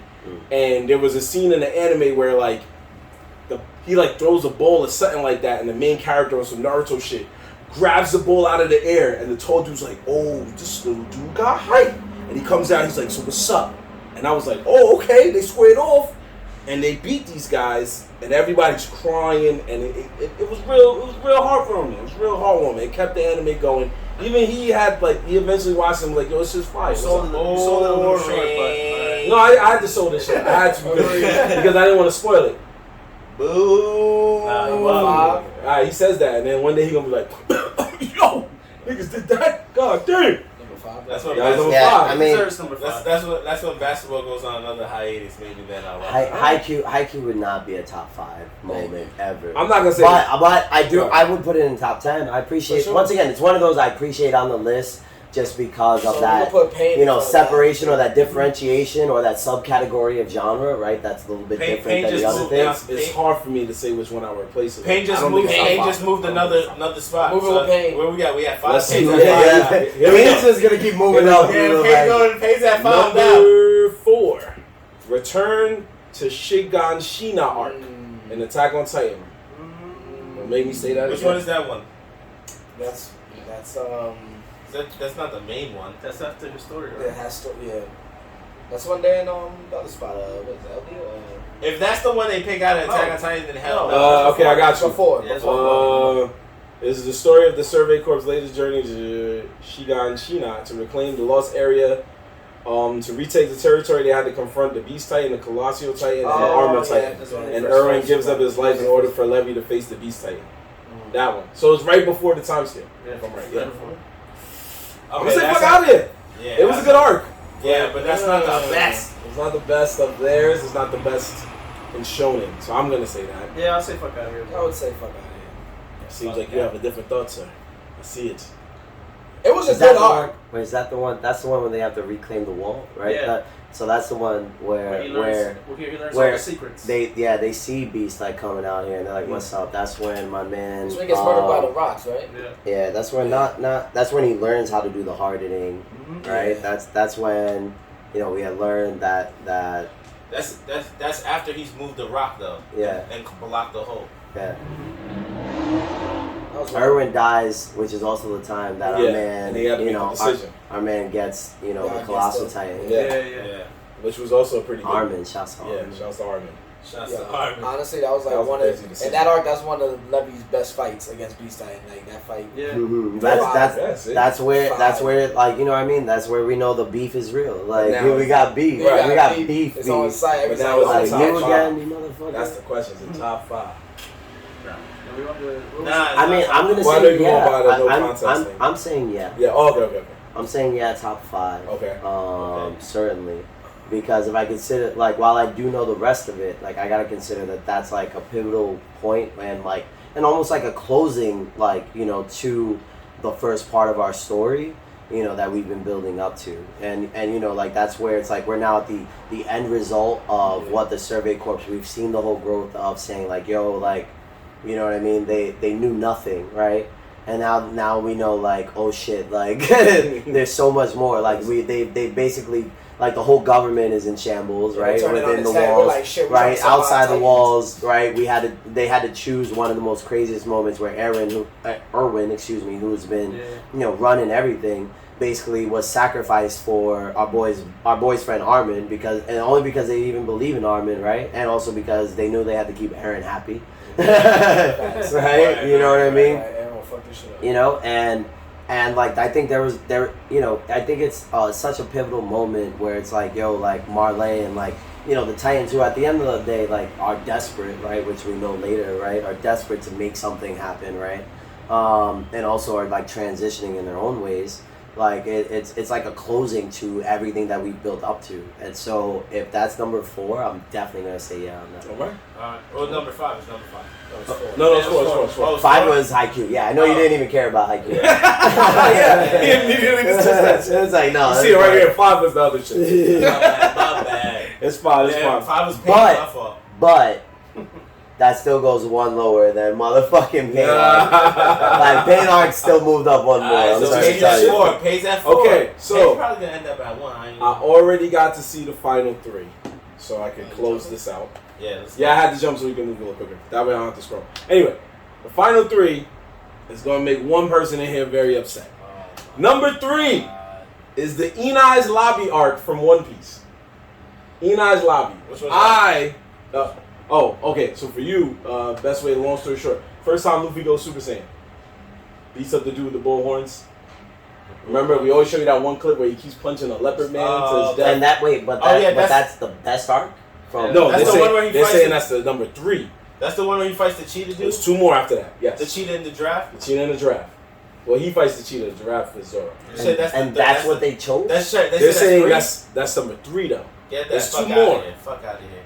He said so. Nah, that's a fuck out. That shit doesn't. Really? That's it what they doesn't chose. belong. Really? That's what they chose. I don't think they choose that for all the One Piece because as you saw, there's 2 Naruto. But then I should have saw that later. Like fuck a Haikyuu. You should have shown me Don't that fl- earlier. And then bring right the top 3. Flamingo's top. But then if you got 2 One Piece in the top 3, I'm upset. If you got 2 One Piece in the top 3, then I'm Why you upset. gonna be upset? Because there should be only one.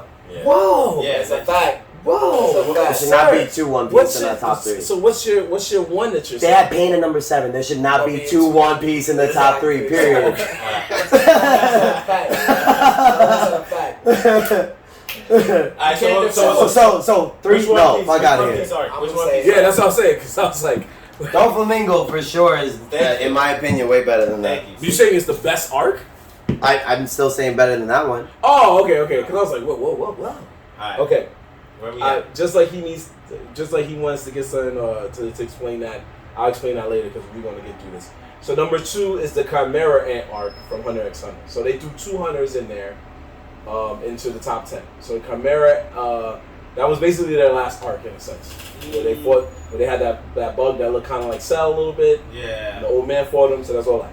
Yeah, he went God mode. Yeah, that was probably their arc with like maybe the most episodes. I don't remember. Honestly, They say that's the number 2 that's fuck out of here. of all time.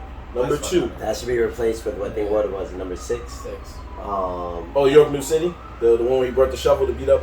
That's cute. That's Yeah. cute.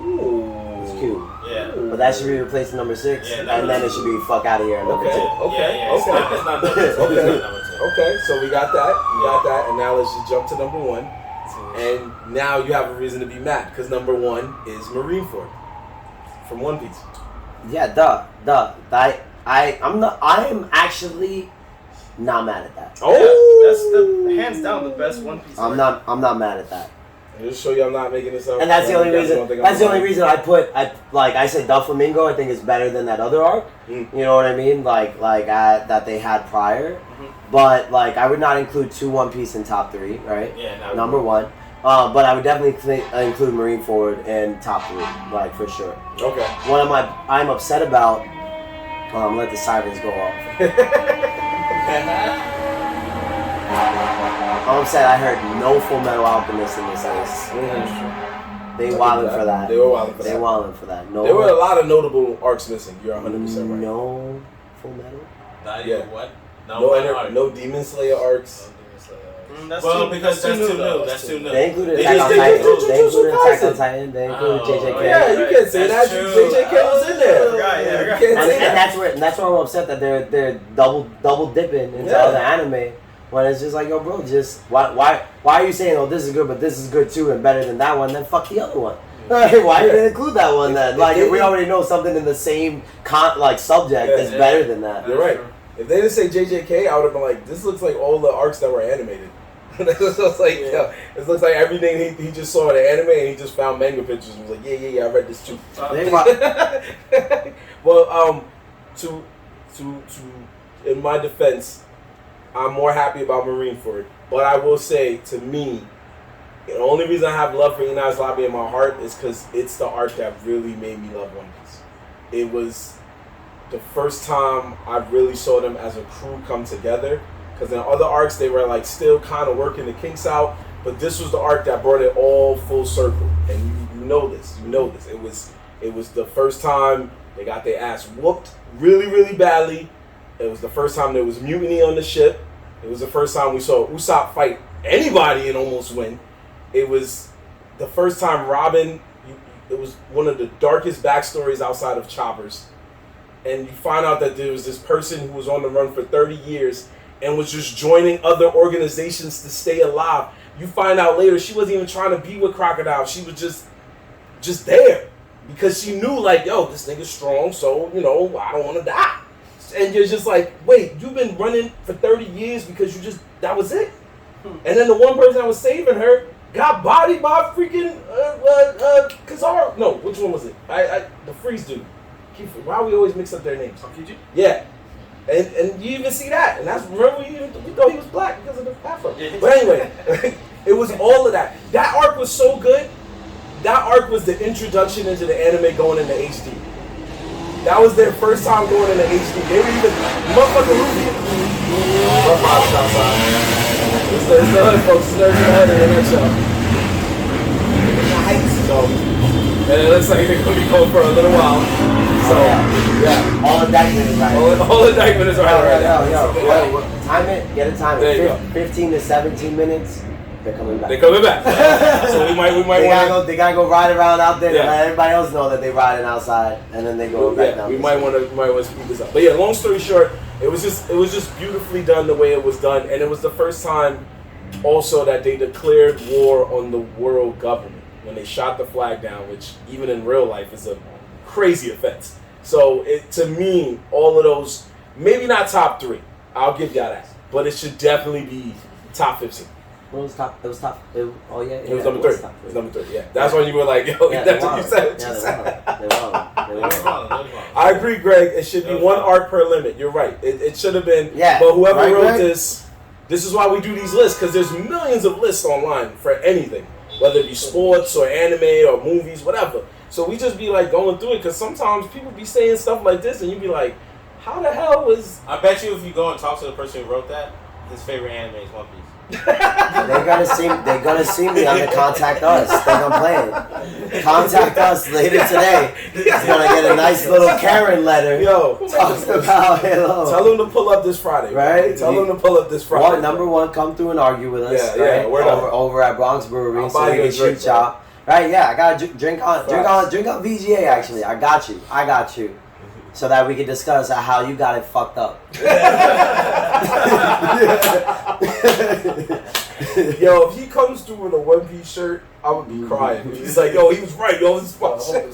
Hold this. What I'm talking about. First of all, yo, I'm going to lose it.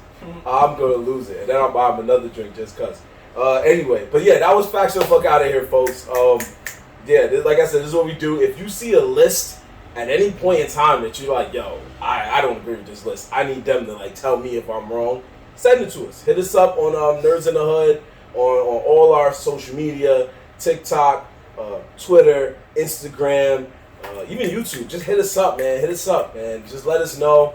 We'll get back to you, and we'll just be like, yo, we just saw this list and it's trash, and we're gonna talk about it on the next episode, and we will shout you out for finding this atrocity that you found.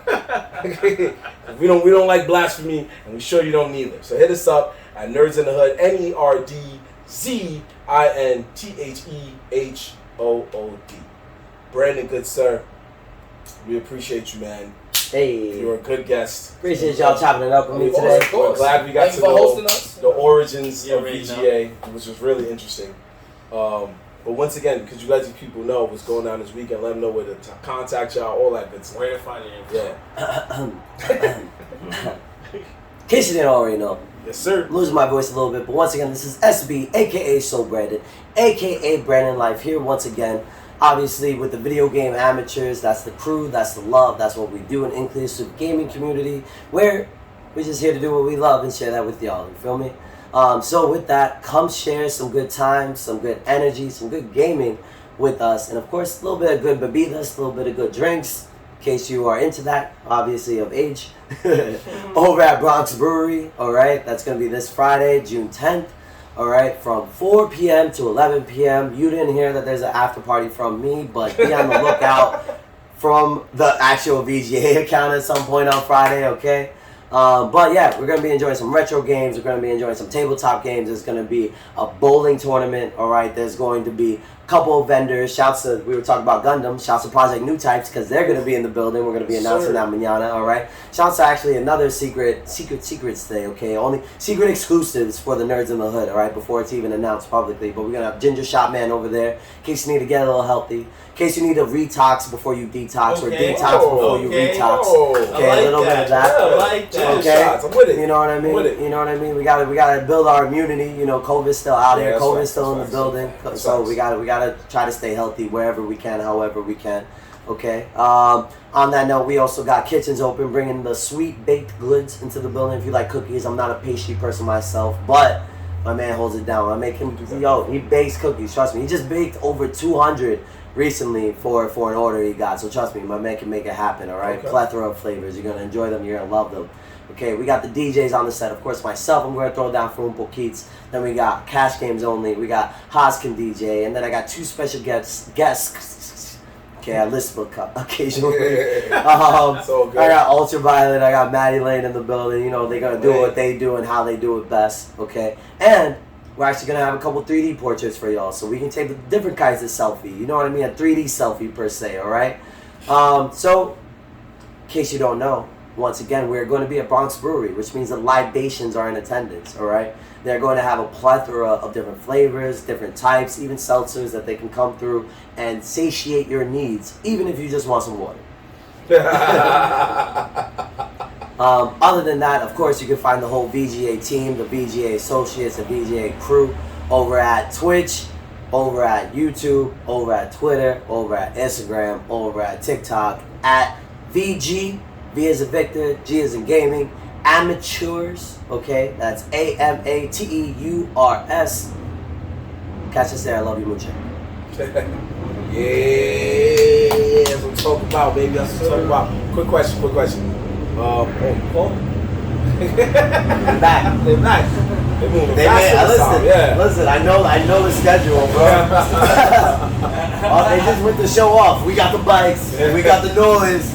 We got the ATVs. Got the ATVs on deck. We got that energy. There's a certain there's a certain game that's coming out this Friday, and I need to know if it will be in the building.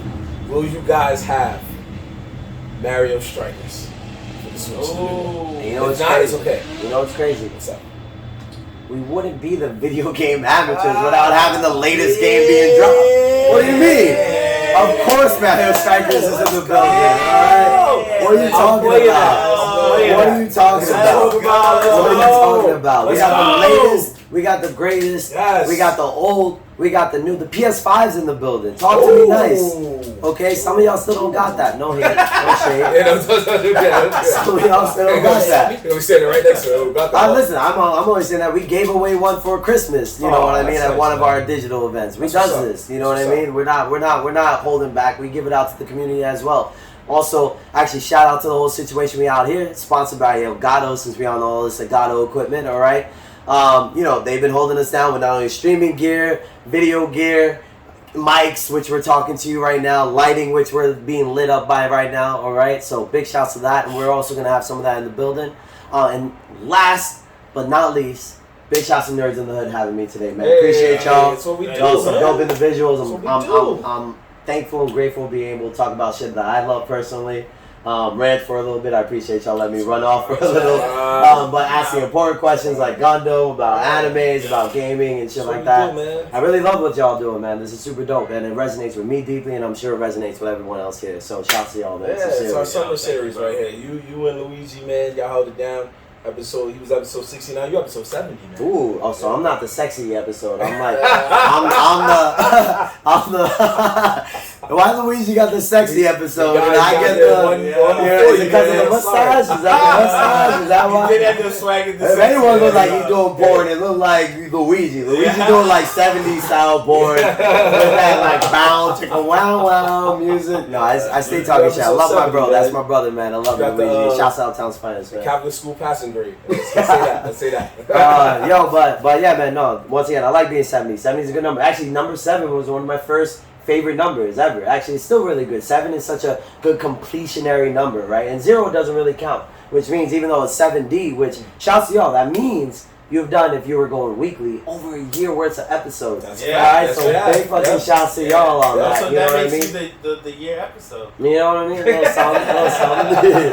But like, yo, 7 is super important to me. You know what I mean? 7 is dope because, yo, we have a week within 7 days, alright? Which means that it's own cycle, alright? I think even, not to get religious, and I'm not a religious person, I'd say I'm a little bit more spiritual, but I think like God created the world in 7 days, right? You know what I mean? And so I think that brings a lot of start, beginning, and completionary thing to the number 7. So thank you for having me on that number 7. And a fun nerd fact: Goku's first ever tournament, he was entrant number 70.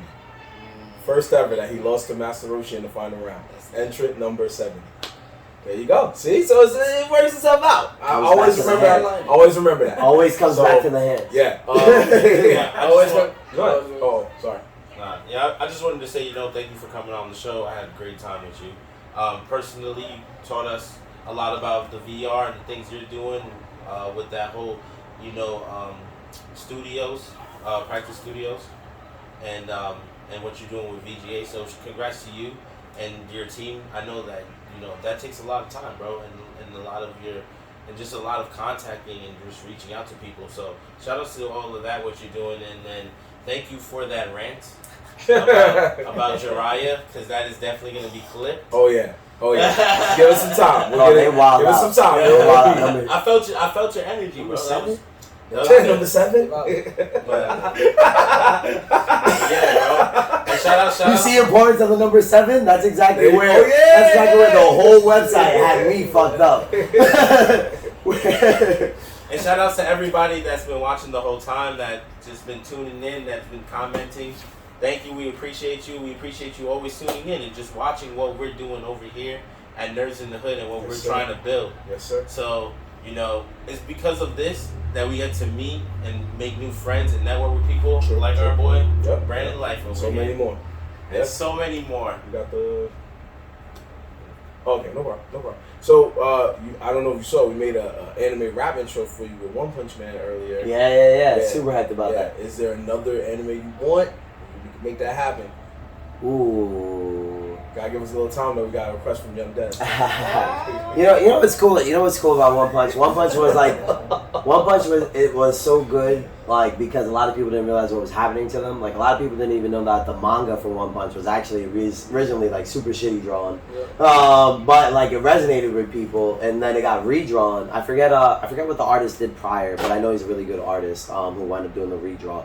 But I had already read the manga, and what was funny was when people thought it was going to be like a shonen, and they're like, wait, what the? They got tricked, they got bamboozled into that subcategory, that subgenre of stuff, and so that's why I really appreciate it, because One Punch is that satire type of situation where it's your main character is just gonna be the fucking most powerful thing, whatever, in the whole universe, so it doesn't really matter. But it's always around the people around him. You know what I mean? The individuals he interacts with, the situation he goes about. And what I felt was a lost lesson there, which is why I resonated. That is that the importance, what brought literal importance into Saitama's life were the people around him and the relationships he made. And the people he wound up connecting with, you know what I mean, through this activity that he was just doing, you know what I mean? He didn't even mean, he didn't mean to get to the stature he was, and even though he wasn't strong, he was rated mad low in the beginning, you know what I mean? Yeah. And other people respected him for just him being him and how he connected and resonated with people. And so, that's why that's my favorite, but taking it back to my other one, which I feel is a secret sleeper hit. Okay. A lot of people don't know about. Okay. A lot of people do not indulge in, and a little something that I like to throw in the pocket. And it's only manga only. All right, so you gotta go search for it. Okay. It's called Siren, Psyren. All right. If you like Yu Yu Hakusho, if you like Hunter x Hunter, that type of shonen, you know what I mean, where we get a little extra occasionally. Go check it out. Highly recommend it.